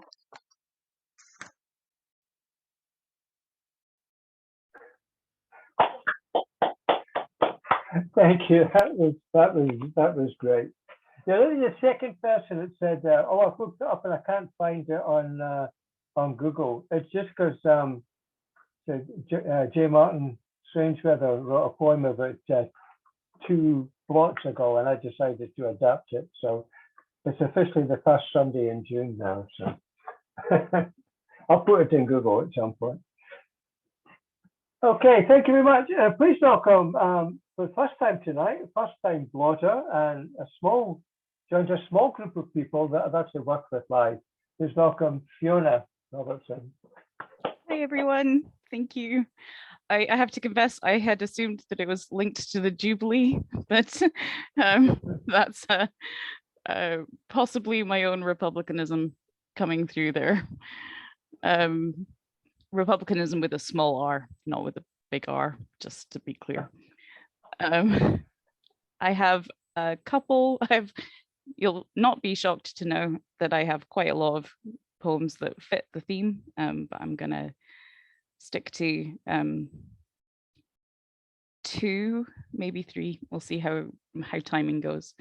This one, much as other people have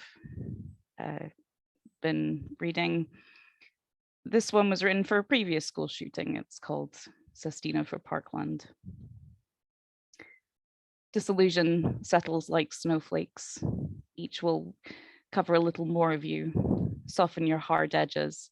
What hope you have left for this broken world is the avalanche, coming to wipe the surface clean. Sore and tired, you watch the children playing in the ruins. They turn, look back, waiting for us. Growing like dandelions, they spring up in hard places, looking for us to send them out on the wind. A puff of chances will spread out 100 floating adventures. These children are the wishes we make when we close our eyes, hope welling up. We breathe air into them and let go, our tired hearts hoping they land in soft places, the earth tilled and broken. They should have had time before their hearts were broken. but they were born into chaos. Even the lucky are betrayed by us. They live on land about to drown or dry up, tired and barren. Their inheritance is a coffin built around them. We will not leave them any hope. Our brave dandelions, our children.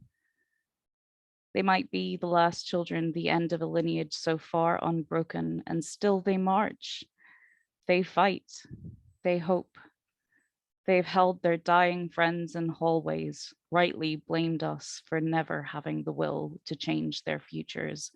We tried, we're tired, we whine. We fought and worked, but got so tired. We too were children, thought we'd change the world through will alone, but we were broken and we gave up. You'll do the same. Don't blame us. There is no hope. But hope dies last. One last glowing ember guarded remains. I hope. I'll keep it safe, waiting for you.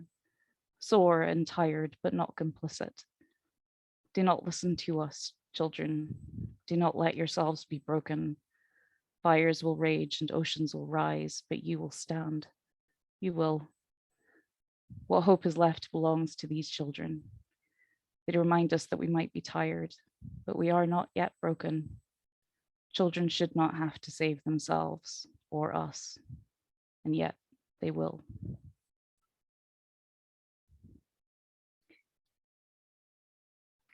Thank you. This one is about doctors.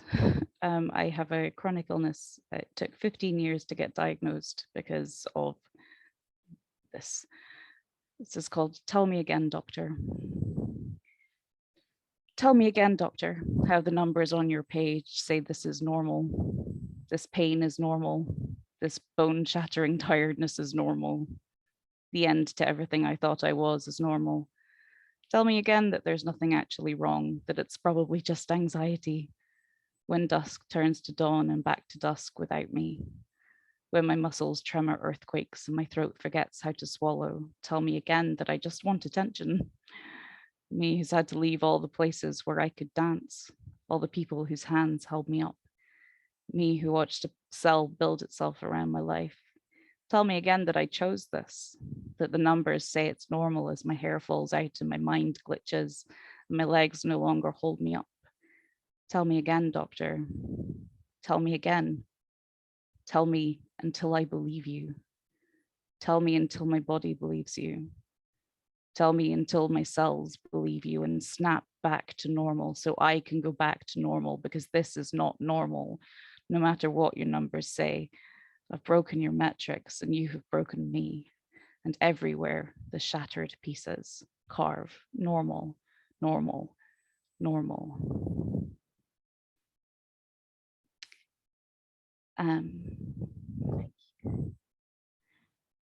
Do I have time for one last tiny villanelle? Okay. This is called Who Could Have Seen This Coming? Who could have seen this coming? I tell you, I am shocked. All this horror is just so numbing. A village fell into the sea, becoming a mermaid's treasure trove unlocked. Who could have seen this coming? A woman, surely wearing something unbecoming, found in a forest, killed by the man she loved. All this horror is just so numbing. A virus set the whole world's bodies thrumming, and we spent years behind doors we locked. Who could have seen this coming? Fascists marching in the streets, all gunning for victims old and new, the bodies chalked. All this horror is just so numbing. Ignore the experts and the warnings drumming. Ignore the conferences and committees deadlocked. Who could have seen this coming? All this horror is just so numbing. Thank you. Fiona, that was wonderful, very wonderful. Thank you very much indeed. Thanks for coming along. Thank you. Smashing. All right, next up, Terry Rose. What about? Hi. Toy guns. When my son was small, no one could understand why I would not give him any toys that resembled guns. Many were against this line of thinking. They couldn't understand what was the harm. Most all of the murderers that find themselves in the news for their various crimes may say that they are mentally ill, or others have said. So what do we say when there has been no history of mental illness? I wonder then, could this have been one of our sons or daughters? Or maybe they did have mental illness, but they slipped through the cracks. Or maybe they had a mental break. Or maybe there is no logical explanation, but a spiritual one suggesting pure, unadulterated evil. What is the remedy or cure? Do we keep the body of the dead murderer and attempt to dissect the brain to determine the defect? Would it be visible? Perhaps a chemical imbalance? As I search with all of you for these answers, I'm left to wonder what can be done to prevent these atrocities from happening again. Can we start off by not giving our kids guns for their birthday presents? The shooting at Robb Elementary School on May 24th, 2022, today's headlines read, "Parents are still burying their children." The shooter bought the guns used in the massacre for himself, for his birthday, with the intention of using them for this occasion.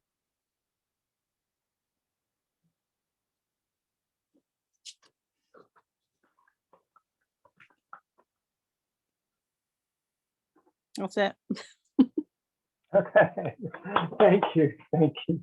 I never know who's got a good one, who's got a good two, but thank you very much, Jerry. Great for coming along again. Cheers, thank you. All right, so Jerry to Kelly. I think I'm a poet or something getting that in order, it?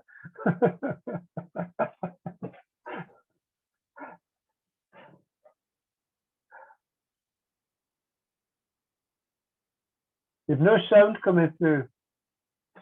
No sound coming through. I don't know what you're doing.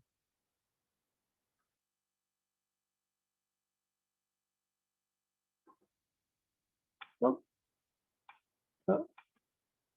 switch off and either come back in again or something, see if that works. So we'll move on to Generalissimo. Thank you very much. I just want to say, Fiona, you really have such beautiful poetry. It really touched me. And I'm going to read two pieces.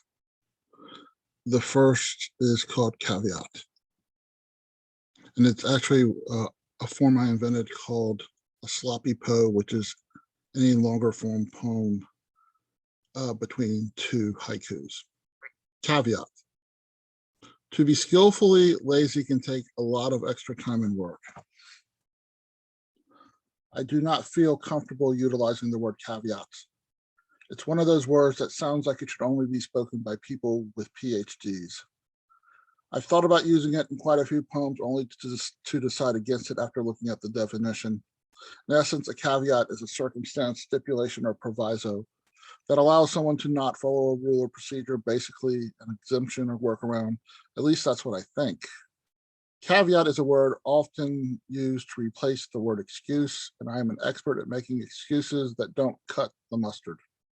So after I backed my car from the garage the other day, I turned on the radio to NPR, decided to set my iTunes on my iPhone to Stevie Wonder because I wasn't in the mood to listen to another report about the latest mass shooting. If I'm having a bad day, do I get an exemption from listening to another story about a mass shooting? Was the fact prescription medication suddenly rose from $12 to $218 per month a caveat for me to avoid listening to this news story that almost seems commonplace due to its frequency of occurrence? Have I found a caveat for the indifference I was expressing by choosing Stevie instead? Was I becoming desensitized to mass shootings despite I still can't comprehend how anyone can commit such violence or that a civilian can buy a semi-automatic war weapon expressly engineered for accurate killing of multiple humans? I used to think there was an unwritten rule of the natural order of things that says if a mass shooting happens, 1 or 2 days after another mass shooting can't happen for at least another 3 weeks or a month, but the fates found a caveat around that one. Have I been awarded a caveat for scrolling past mass shootings while watching the network news on my laptop or phone? How do any of us make any sense of any of this? Is there a caveat that allows us to decide one mass shooting is worse than another when it happens at a school rather than a church or synagogue or mosque or gay bar or grocery store or music festival? How about whether the mass shooting happened at a high school, middle school, or elementary school? How about a mass shooting of hate concerning ethnicity, race, religion, sexual orientation, or a combination? Do I live in a country where the inalienable right to have caveats where caveats should not exist exists? There are no caveats or excuses for all these mass shootings. There are no caveats or excuses for indifference expressed by our elected officials who are not passing laws that should make our schools and grocery stores and malls and other public spaces safer. Their indifference is not a caveat or excuse for our indifference. Simply put, there is no excuse for any of it anymore. To be skillfully lazy can take a lot of extra time and work. And then I just wrote this, what is today? 2 nights ago. I have to go to it, excuse me. It's called How to Get Away with Public Nudity. And there is no nudity in it, so don't worry. When I read poetry, I empty myself of me. I'm not pretending to be someone else. I'm not exactly stepping out of myself. Maybe I'm stripping bare without removing any clothing. Maybe the clothes I choose to wear are a costume I use to hide in plain sight. Maybe the words I commit to page and extol through voice are my version of streaking across the 50-yard line while Lady Gaga sings the Star-Spangled Banner at the Super Bowl. When I empty myself of me when I read poetry, it's like tossing a deck of cards in the air and hoping the jokers land face up. Every day I wake up is a wild card that tries to learn its way out of being wild. When I empty myself of me when I read poetry, every time I play 52 pickup, I pick up the cards, put them back in the box, return to living life. Because I'm a poet, I get to empty myself of me every time I write a new poem, if I choose. Thank you. And of course, tomorrow is the next Cafe Generalissimo. And then on the 11th, Saturday the 11th, I will be featuring at Dumping Grounds. So I'll put all that information and how to buy my book in the chat. Thank you very much, Fen, for all of this. No problem. Cheers, Brian. Thank you. Thank you. Kelly was here and she seems to have gone again. Okay.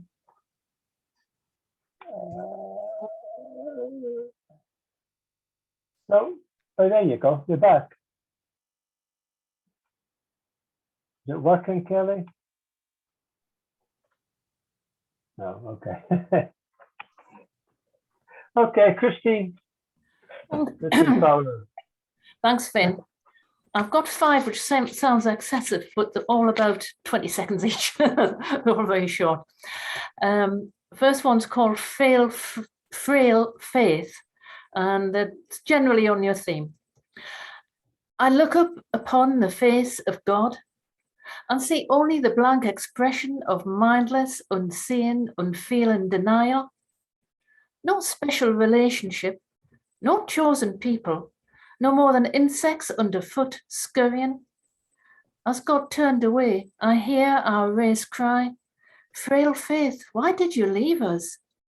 Were we not godly enough, clever enough? I am here, my children, and as we turn and look, we see not God, but Satan's eager face and grasping hands. The first one, on the left wing. Next one's called Freedom Is. No inhibitions, self-doubts or fears to bind me, constrain me, imprison me for life. No wrong decisions, instead opportunities wait. So don't tell me what to do, I refuse. Don't involve me in your pettiness, don't involve me in your disputes. I refuse to feel your pain for you. I refuse to follow your decisions. I refuse to be your puppet. Instead, I taste freedom in my breath. The next one is called Don't Make the Mistake. Don't make the mistake of trusting the liars, of which there are many, the conspiracy theorists, the mad, the dense, the Machiavellian, and the ones who pretend to be your friend. The chances, the romancers, the outrageous, the bigoted, but the very worst are those that in others perpetuate hate. And then we've got forgotten youth. Woe betide forgotten youth, too young to vote, but old enough to reap the consequences. Their needs forsaken, forgotten, as xenophobic feeders, prejudice, ignorance, and lies rule. God save the Queen, status quo, age rules supreme, a generation lost. And the last one, told you all quick, is called How Dare You? How dare you? Unlike me, damned to see only one way, your way, I walk many paths. My life filled with possibilities, colour, light, warmth. I choose the moments I live. I do not accept your policing. I do not accept your rules, your vision. I choose to walk the world, big footprints, mark my passage. Thank you. Thank you. Thank you. No such thing as too short a poem, I think. Thank you very much, Christine. We're going to try Kelly again. She's talking to us now. We're talking to herself. Please let it work. Is it working? Yeah. Fabulous. I'm so sorry. I'm so sorry. It's so nice to see you all. You're all looking amazing tonight. I've just got 3 little poems tonight, 3 short ones. And the first one is actually it's like a wee dedication in the movie Howl's Moving Castle. I'm not sure if any of you have seen Howl's Moving Castle, but it's one of the most beautiful love stories ever written. Please go and see it. And the first poem is dedicated to Calcifer. So, pallid blues where reds once roared, a spark blinks out of sight. No notes for licking flames to dance like lovers through the night. Flickers fight the subtle hiss of a dying heart's last song. She listens close to its quaking light. I'll see you soon. It won't be long. As Calcifer looks through her eyes, the last of him starts burning. With a grieving sigh, she whispers back, a heart's a heavy burden. And that's my first wee one.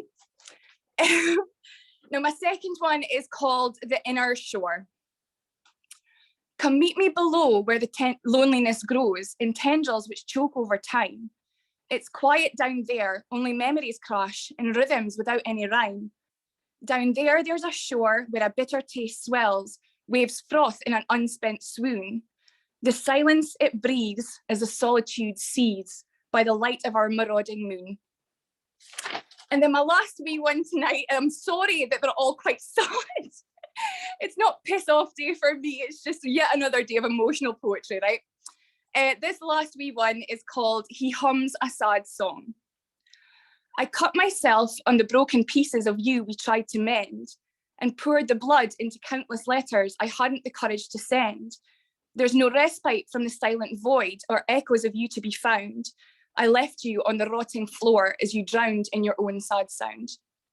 And that's me for tonight, guys. It's been an amazing night as always. Thank you for having me. Cheers, Kelly. Thank you. Yeah, thank you. Glad you got your sounds sorted out right. So cheers. Thank you. Yeah. New York, please welcome Noah. Greetings all. So yeah, I haven't really been online much the last I don't know, year maybe. But I saw kind of floating around in the internet International Piss Off Day, and that really spoke to my heart. So there's I think in New York there's 50 different ways to tell a person to piss off. So this first piece, I'm going to start off couple of short pieces. I don't know if I've only read this thing once since I wrote it. This is called Open Mic at the Barry Poetry Club. 7 minutes of void is a long time to fill. Will you really listen to me throughout that long drawn out eternity? I know when you were standing here, I wasn't listening. No, my mind was busy rolling in clouds of its own narcissistic dreams.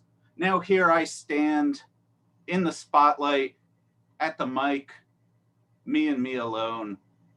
Screw you. And this next piece, man, that open mic was terrible. Everybody's just sitting there just listening to themselves. So I literally wrote that piece just so I can go on stage with my 7 minutes and only read that and walk off. Screw them. This one is, this is a place that, oh, it's a great bar like down in the subways and called Siberia. And then it made the mistake of moving to a bigger place and getting popular. It's called that Siberia.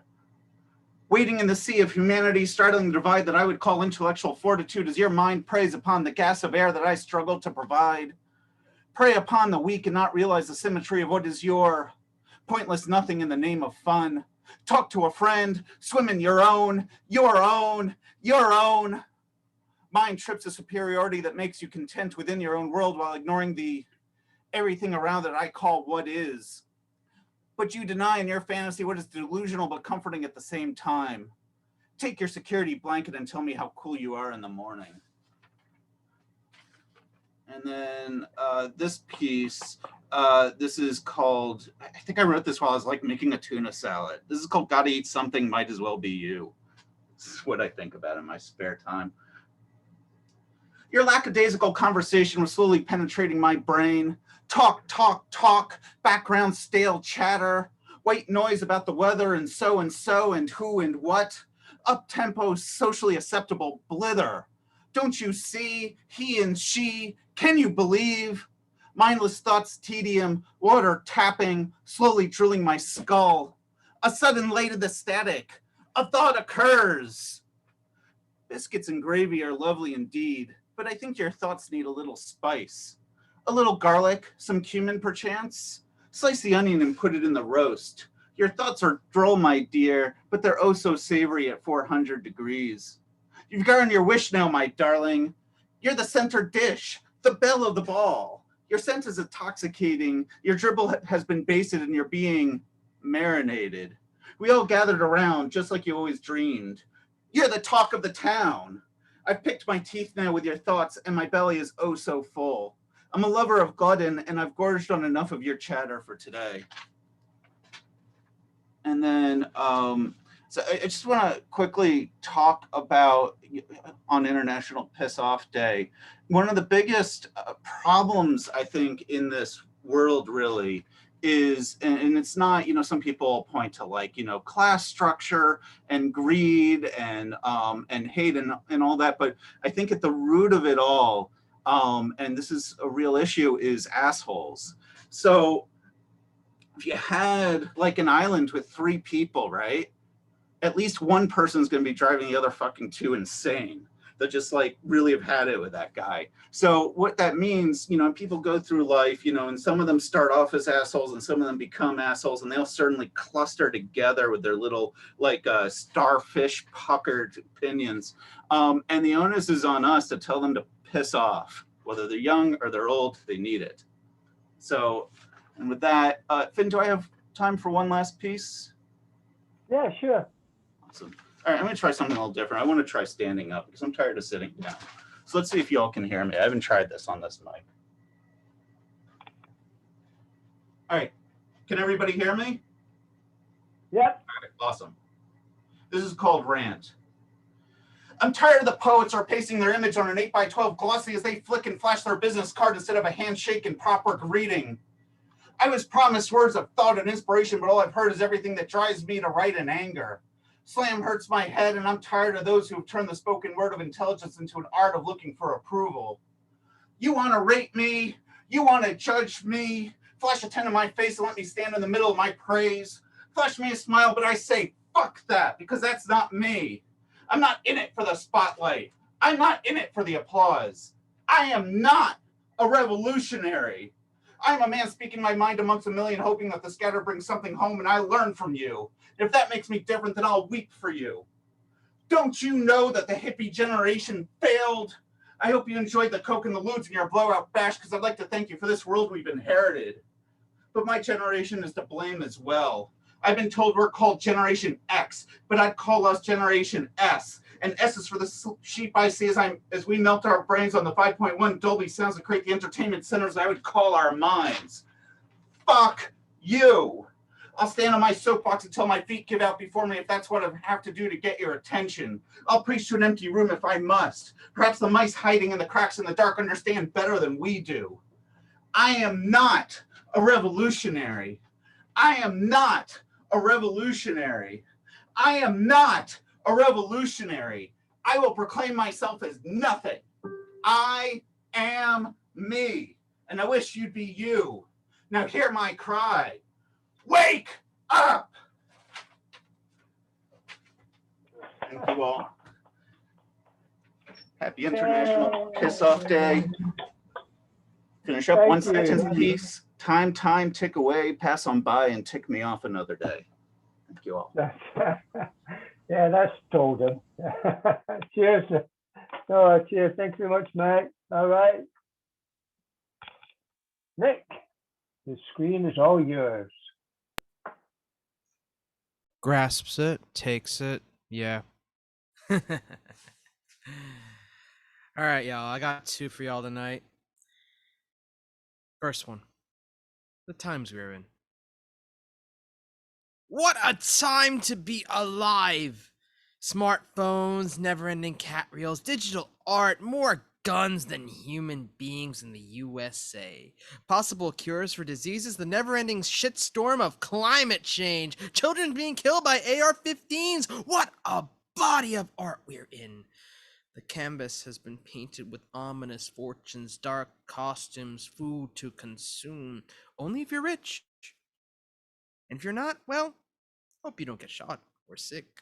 We have advanced to the point of no response and no return. The only thing we can do is prevent worse damage. Don't you know it is apocalypse now? What a time to be alive, am I right? There's macchiato lattes, Netflix series galore, massive genocides around the world, hatred taking on new forms. There's conversational banter of who slapped whom slept with whom, instead of who to feed.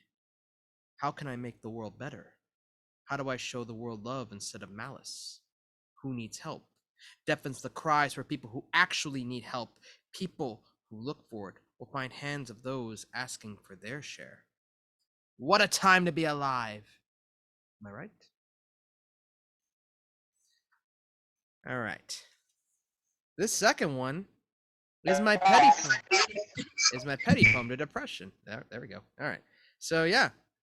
You're all gonna hear me petty for the first time. This is gonna be interesting. Dear depression, I hope you see someone else and they ruin you.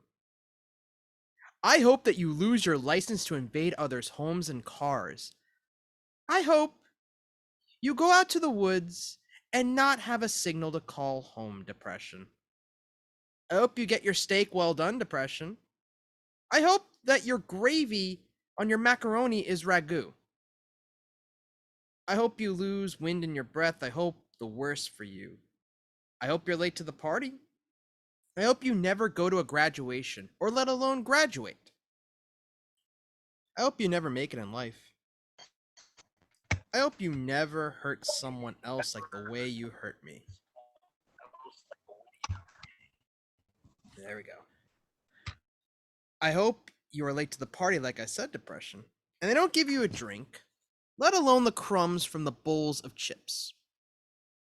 I hope that your children grow up and be with people you don't approve of, depression. I hope you vomit nothing and have the urge to purge like you did to me. I hope your cat abandons you and comes to me, purrs in my presence, and hisses at yours. I hope you end up alone, depression, eating the worst foods for you and suffocate under your own mistakes. I wish the worst for you, depression. Now go eat piss.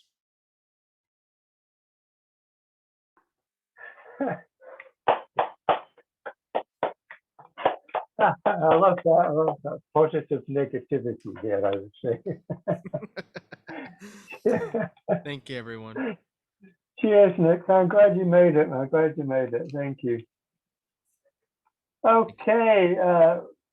we're moving on now to the last section. There's still some people coming in. Gary and Clyde, the Queen will be here. The Queen will be here, I've been told. But first off, please welcome first-time blotter, Peter Ray.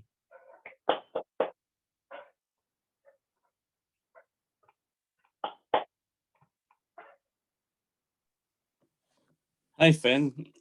I thought I had disqualified myself from participating tonight because I was arriving so late unavoidably. But if you want, I'll do a couple. Yeah, is that okay? we have no time scale here, so just Right, okay. Right, that's open-ended. That's amazing.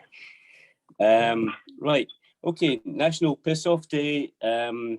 First of all, I think I explained to you before, it's hard for me to be pissed off because, strictly speaking, I'm away on holiday. I'm in Greece just now, and it's fabulous out here.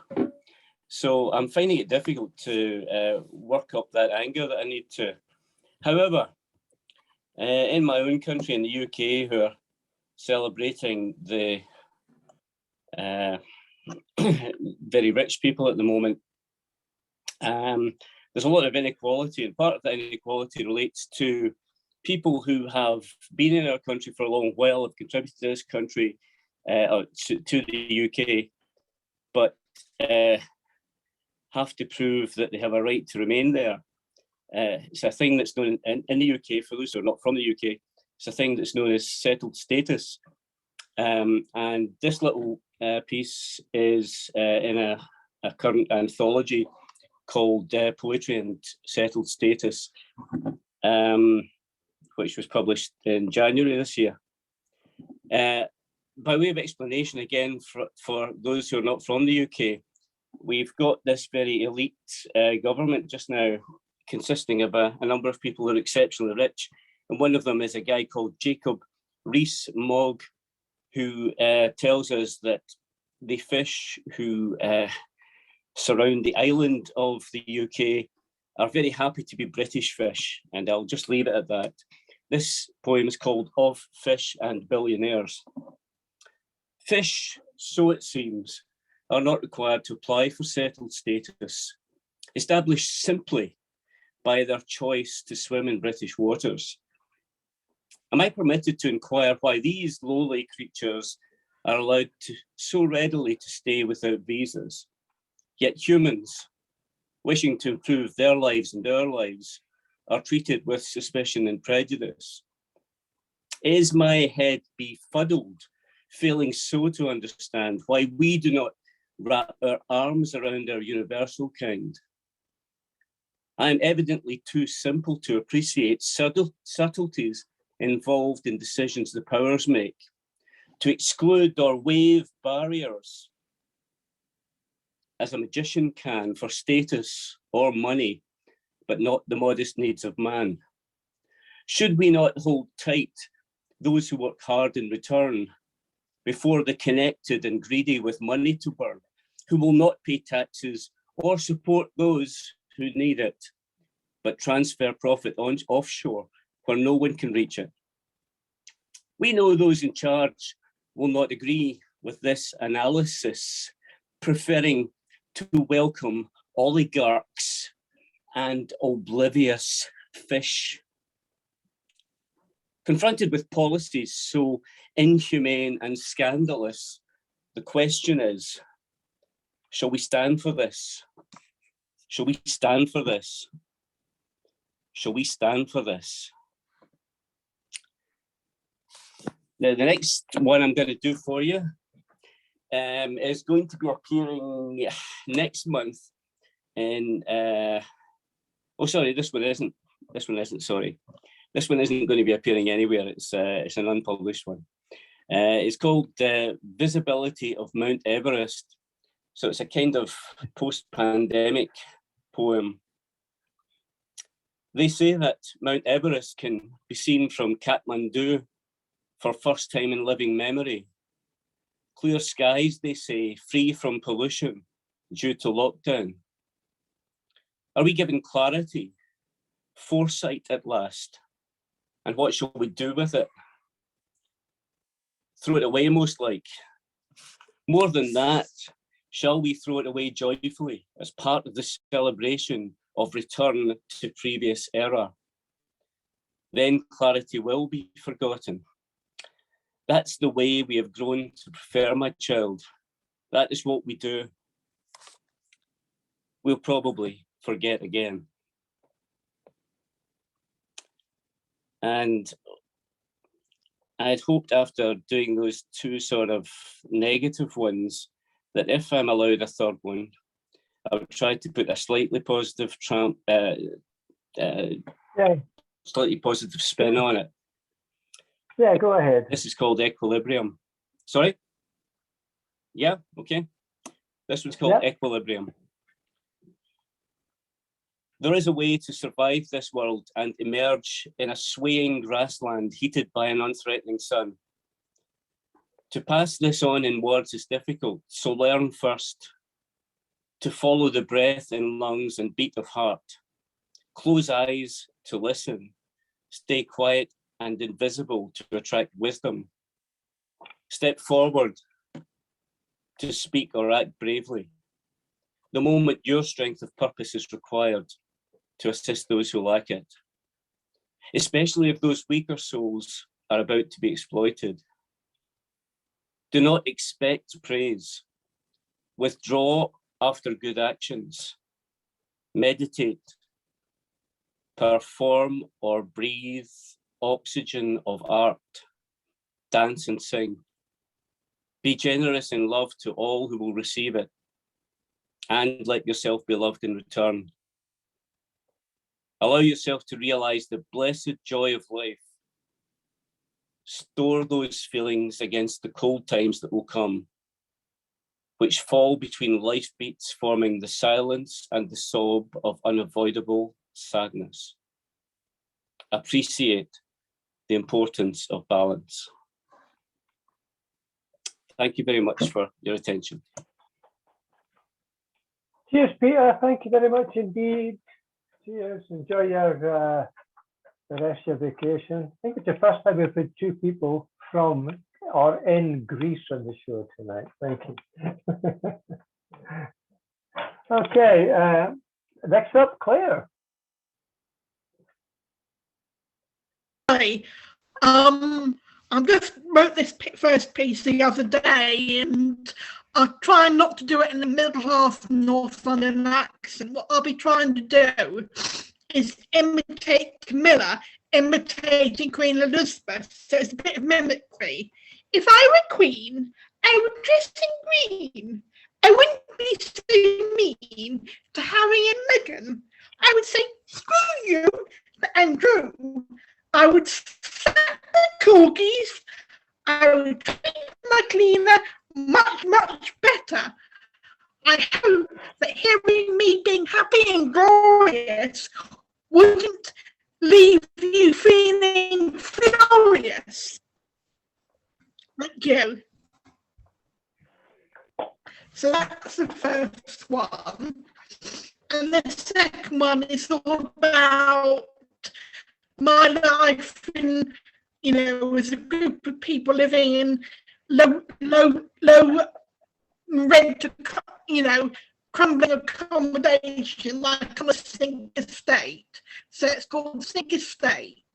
Life on a sink estate means seeing all your hopes crumple, whilst those in charge wish you to live a life which is full of camouflage. Yet we exist, touch to touch, even though we're not very rich. Camaraderie keeps our hopes alive, whilst again and again we sing a song of defiance. So that's what the short piece says. Thanks. I'll just mute myself again.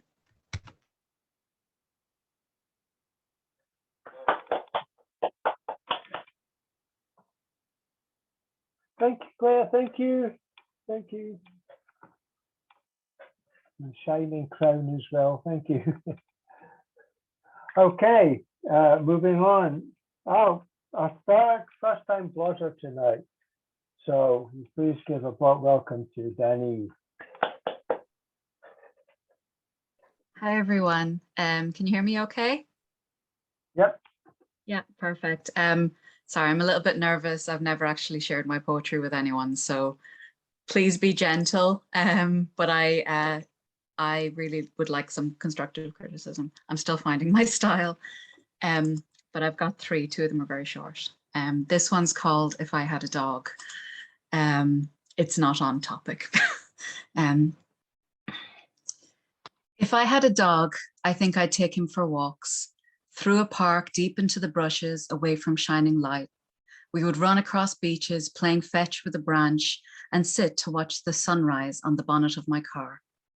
If I had a car, I would take long drives, feel the wind in my hair as I glide around corners.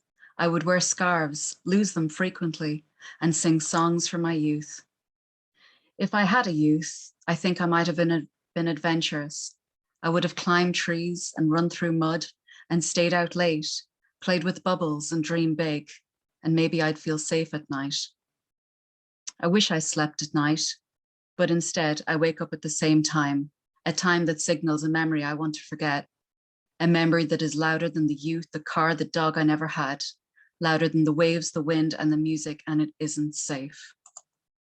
If I felt safe, I think I would make orange juice in the morning, while she wrapped her arms around me, the light perfectly capturing every perfect imperfection. If I felt safe in this moment, I think it might be okay to admit I'm not okay. Maybe one day I will get a dog. I will feel the wind in my hair as we play through bubbles, and I can kiss her and trust that it does not mean goodbye. And I said, I'm figuring out my style. This one is a little bit on topic, but my anger tends to be quiet, internalized and quiet anger. I don't tend to put it out there. I need to work on that. This is called I'm a Good Girl. I'm a good girl. I have special powers. I can tell how many people walk behind me by their footsteps. I can scan a room and hold the position of someone in my mind. I'm a clever girl. I can think of 5 possible outcomes and plan for all. I can count how many steps are between me and the street lamps. I'm an athletic girl. I like shoes that help me run, and I can sprint upstairs. I can hold my breath while I open my front door. I'm a good girl. I wear tights with all of my skirts, and I feel guilty for not making eye contact with you. I don't want to be rude, but I can't be too nice because I'm a good girl. And lastly, this is just a little bit of a fun one. It's called Morning Lovers. Sorry. Chestnut curves, dark tendencies, take me from my sleep, ignite my intensity. Honeyed kiss, trace my lips, trickle downward, surreptitious bliss. A slight quiver, a casual tremble, supple tones mixed with a clear surrender. Absolute obsession, take me to vibrations. I love how my coffee hits in the morning. So that's me. Thanks, everyone. Okay, thank you. That was wonderful. Thank you. That was really, really enjoyable. Just look at the comments. People loved you. That was great. Well done. Wouldn't tell it was your first time. No, wouldn't at all. Oh, another first. Oh, no, it's not another first time either. Hello, Leslie. Who, me, a first timer? I don't think so.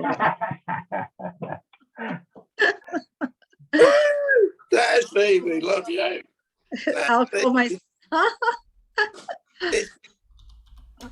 I'll call myself an old timer for these purposes. Okay. Yeah. Love the topic. Yeah. I tend to write poems that seem like sweetness and light, but it's sort of sometimes that's gloved. Politically, I'm more about do not put impediments on anybody, on me. And so, yeah, if we're well behaved, we don't need any of that stuff. So that's sort of what my poems are about regarding being pissed off. This one's called The Plowshares. Derelict symphony, atonement is all. Don't you know this? Step the pace and keep the time. Keep it. Mercy will not have you, will not let you go. A strange taskmaster, master, the tuneless night we spent torn apart by the dark. It shall not have you, gone no more into the shadow world. The bare knuckle truth will hold on more grim than death everlasting. Be not afraid. It will only hurt for a second. I cannot save it. If I could only find a slim finger to hold, but I have lost my grip. My sanity is thin as ice and as cold. The snot drips from my nose, tired of crying. The wind blows the curtains unfurled. It hides nothing but your sins. Eat a croissant. I shall have buttered scones. We will join again at sunset after the rains, as they say, meaning nothing when they say it. The plowshares take everything, yet the fields of green remain still here to move slowly a rehearsed dance, heads bobbing. I love you. I always shall. Rest easy. I will take nothing and tiptoe out the door and gently away upon talking to you about the shapes I see in clouds and the visions in the night sky. My second one is, which one should I know? All right, I'll just do the crow eye. This is dedicated, this is for Ted Hughes. Before the crows wove spun gold to blanket us as we sleep, we slept cold. We dreamed ragged, separated from thought, the unity of skies, the glinting treasure hidden from the eye at ground level. Only in the skies do you see. Rise up from this muddy pool, the grit and dirt of this, the worn out time. We can slough off like Sister Snake the old skin that holds us too tight. We can, like Brother Crow, miss nothing, that the beaded yellow eye trained to the patterns to track what falls between the weft and the warp. The crumbs of treasure to be loosened, worked free from the tightly packed threads enmeshed with light. Your soul a star and salvage, rescue, free that which is caught.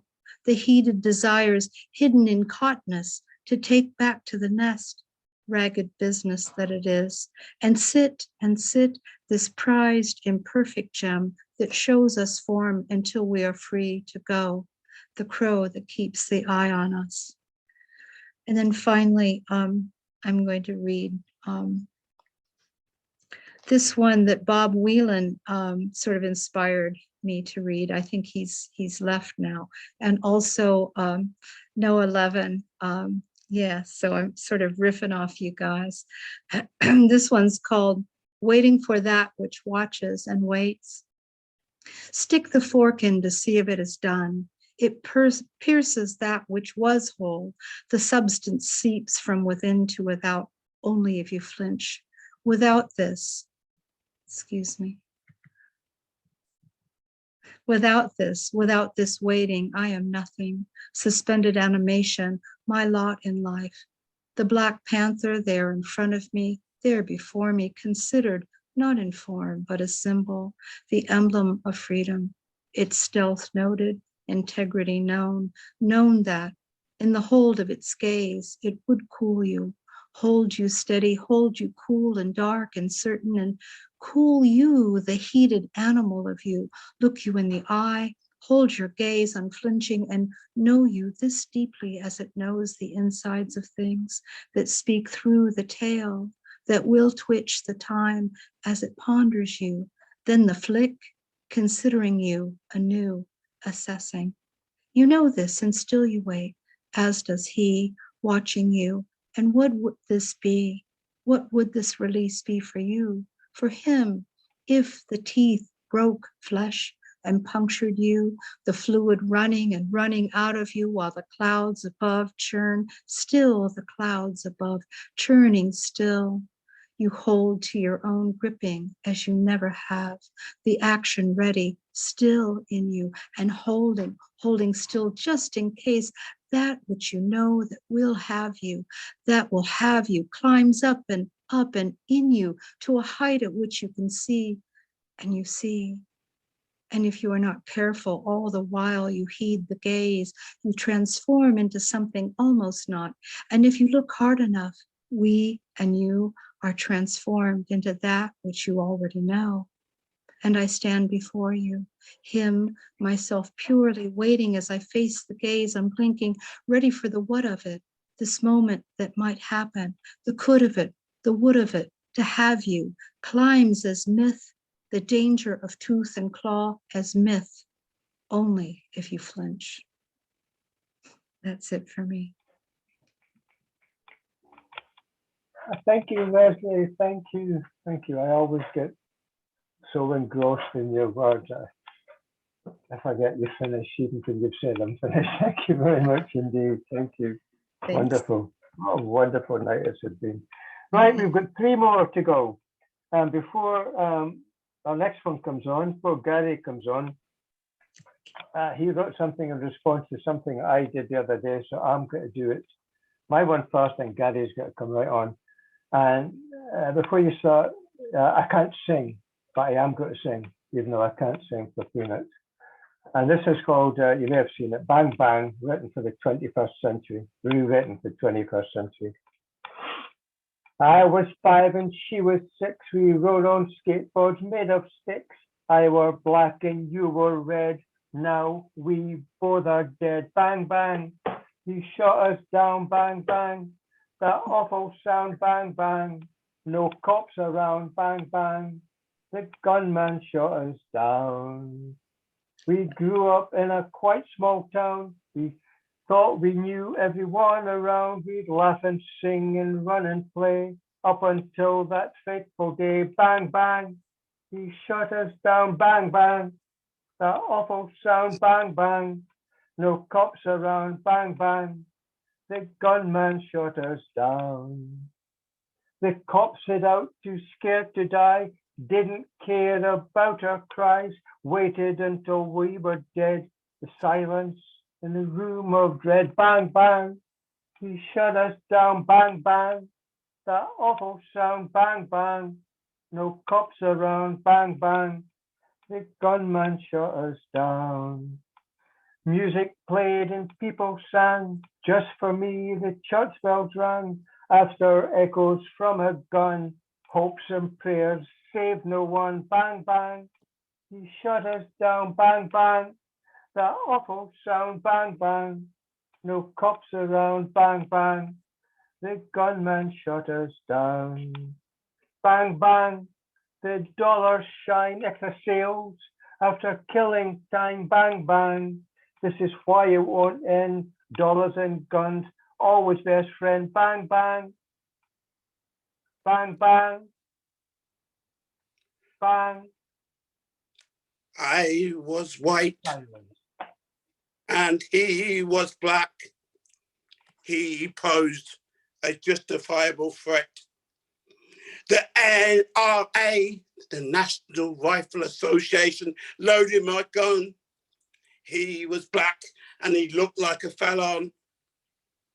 Bang, bang, bang, bang, stand your ground.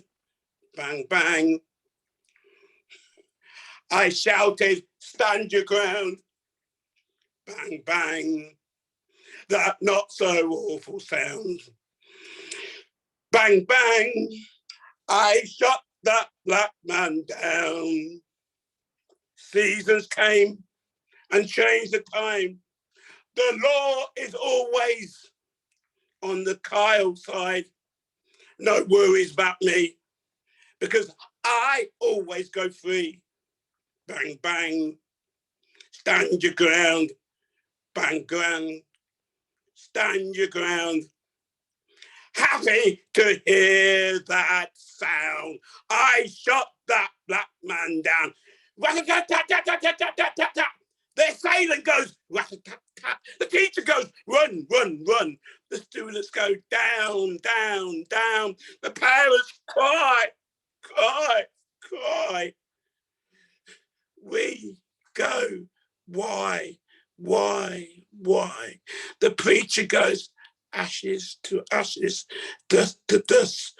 The NRA rubs their hands together, rub, rub, rub. Ka-ching, ka-ching. The NRA goes on and on. The assailant goes, rat-a-tat-tat. Bang, bang, bang, bang, bang, bang.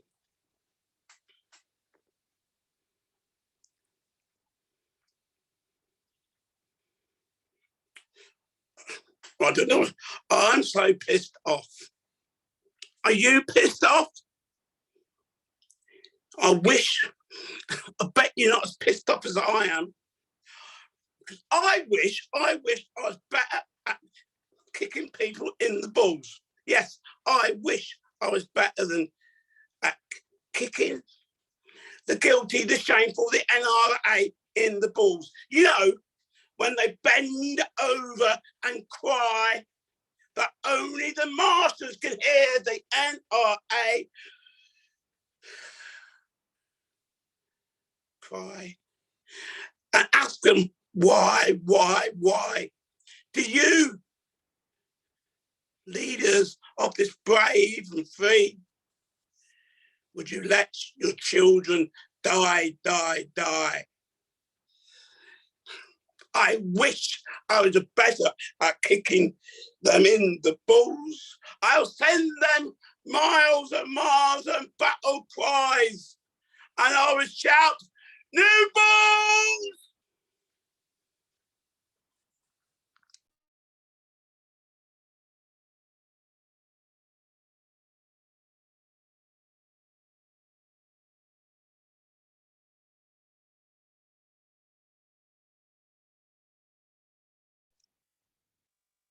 Bang, bang.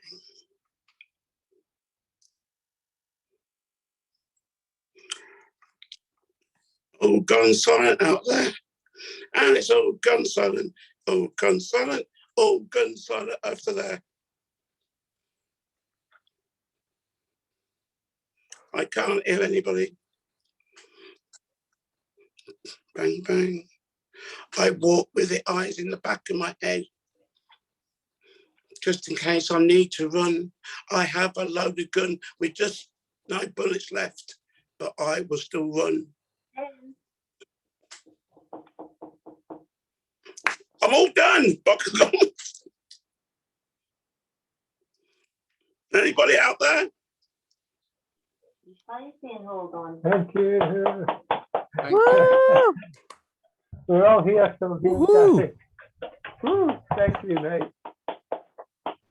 Thank you. Amazing. Thank you. Bang, bang. Okay. Now, Gerald, you've got to follow that. Okay, I'm going to do some little bits. Red. How many colors in a rainbow? How many colors in a gun? How many colors when a man is shot? Only one. It's called red. If you're in England or the UK, you may have noticed at the very end of the news that we've got a Jubilee. And not many people know that actually the Jubilee comes originally from the Bible, from Leviticus. So every 7 years, you'd have a Sabbath year, the Jewish thing. And on the 50th year, you'd have a Jubilee. And all debts would be forgiven. And all slaves would be freed, prisoners released. I think we could do with a bit of that. This is called in a year of Jubilee. In a year of Jubilee, debts are written off, sins are forgiven, peace is restored. In a year of Jubilee, crowds start dancing, music starts playing, joy is everywhere. In a year of Jubilee, slaves are freed, prisoners are released, everyone is the same. In a year of jubilee, restored, prayer that answered, hope resurrected. In a year of jubilee, nations are reset, the world rectified, all is as it should be. In a year of jubilee, which is the best year of all. Yeah, and that was how we came about the Jubilee debt campaign, which has now changed itself to debt justice, not to get confused, but still really important for the third world debt. At the Jubilee, the Grenfell Tower remembrance people put out a table with 72 empty chairs. So I'm just going to do, I'm going to do this, and I'm going to do one final one. This is called Grenfell Tower. Some of you will have heard it before, but it's just worth remembering. It's 5 years now since that fire. In Grenfell Tower, they didn't even have an hour. The texts that others set aside were all they had before they died. Much longer will the treatise be that shirks responsibility. And lastly, talking about people who shirk responsibility, this is called What You Do to Others. And I was thinking about what's happening in Ukraine. We had a wonderful, if you're on a friend of me on Facebook, go to my Facebook page. We had a fantastic day, Culture of Warsaw yesterday. We had amazing people from all over, including a wonderful band from Ukraine. A fantastic thing to celebrate all the different cultures of Warsaw. And anyway, so this is, I think about the war in Ukraine and how things repeat, but so many other conflicts are like that. This is called What You Do to Others. We're going to get going here. What you do to others. Things that have not yet been done to you. Things that no one intends to do to you. Things that someone else did to someone else long ago. Things that you dredge up like ancient wrecks. Things that go beyond what you did before. Things that shock, that have value to shock, that are shocking. Things you deny you did and no one can prove it. Things you say that others did and claim no evidence. Things you do while those around you stay silent, saying nothing. Things that are nothing and unimportant in the grand scheme of things, or so you say. Things that will be remembered in years to come. Things that will form the basis for future things, just like these things, cruel things, things that are yet to be done when you order them done, things that make good television people watch and don't want to watch and do want to watch and can't help themselves, things that prove you are a big man and we are small even when you're a small man clutching at violence, things that can only be justified if you're wronged or others are in the wrong, things that you flatten into folders under outstretched fingers pressed down onto a long table where you make the world stand waiting, things that God knows about and priests do not and priests should not, things that you do to others which should not be done at all, things that you will get away with because some people always do. Those things, the things you do unto others which you would not have done unto you. Thank you, that's me. Thank you very much indeed, Gerald. Thank you. And we now come to our very last guest, shall we say. No booing allowed, please. So she's 70 years and counting. Oh, we're counting. Please welcome Clive the Queen. Oh. Okay. I'm pretty pissed off, to tell you the truth. The people who organised that cat screeching concert last night knew I wouldn't be interested, and I asked them to book the best comedians from the same era as the singers to make me laugh. I want to die laughing, not listening to Elton John and Diana fucking Ross. She could at least have screeched My Guild Piano for me. They say they tried to follow my orders, comedians of the same vintage as the so-called singers, and properly funny ones, not no dross. But apparently, Eric Morecambe, Ronnie Barker, Charlie Drake, Norman Wisdom, Tom O'Connor, and Harry Seacombe were all unavailable. And some token young person who came second in a contest told them to fuck off. Humour is such a strange concept, isn't it? I've been forced to sit through many a set by comedians at events such as the Royal Variety Performance. My God, what a chore that was. Good job I didn't have to pay to go in, because I would have wanted my money back.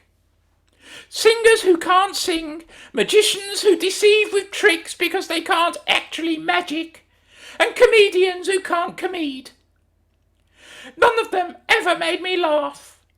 I always find it vulgar that people who should be working on something useful like building yachts or chauffeuring their superiors around or cooking and cleaning for us actually make money doing something so utterly worthless and doing it so badly.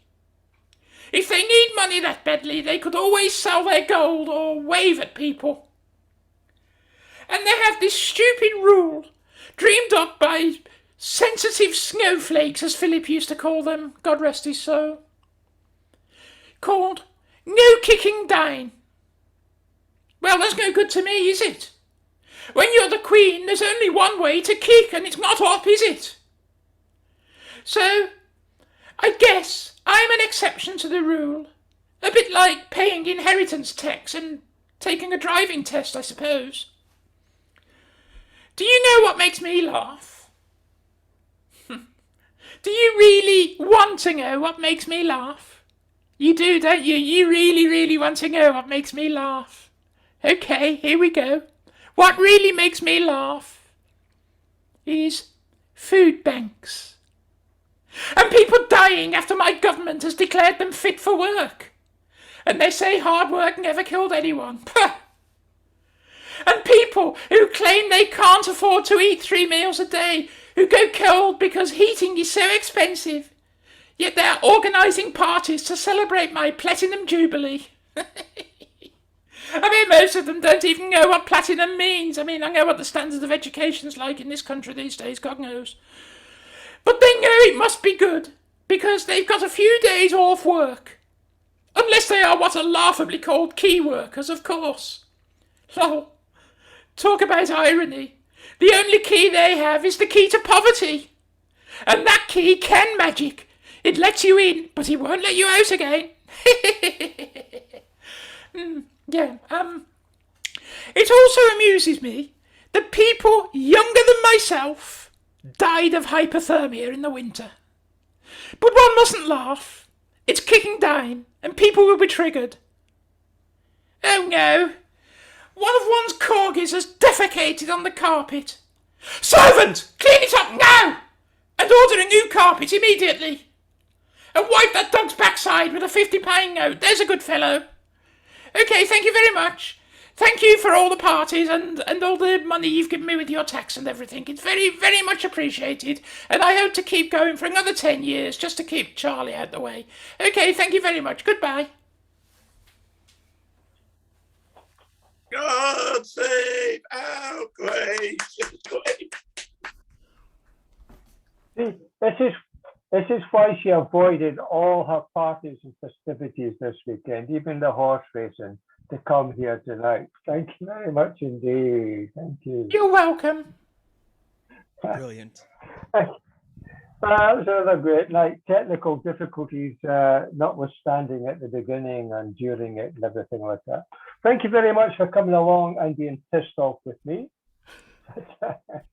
That's all right. But anyway, thank you very much. Thanks to the new blotters. Thanks to Peter, Danny, Fiona, and thank you.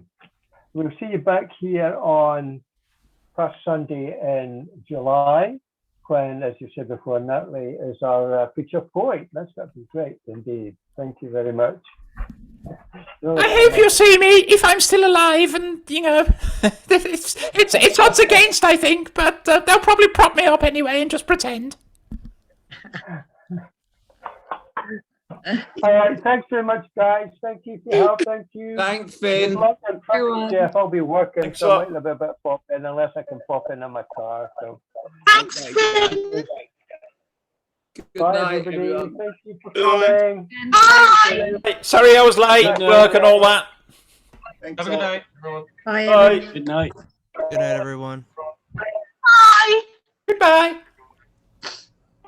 Bye. Goodbye. There's an echo in here.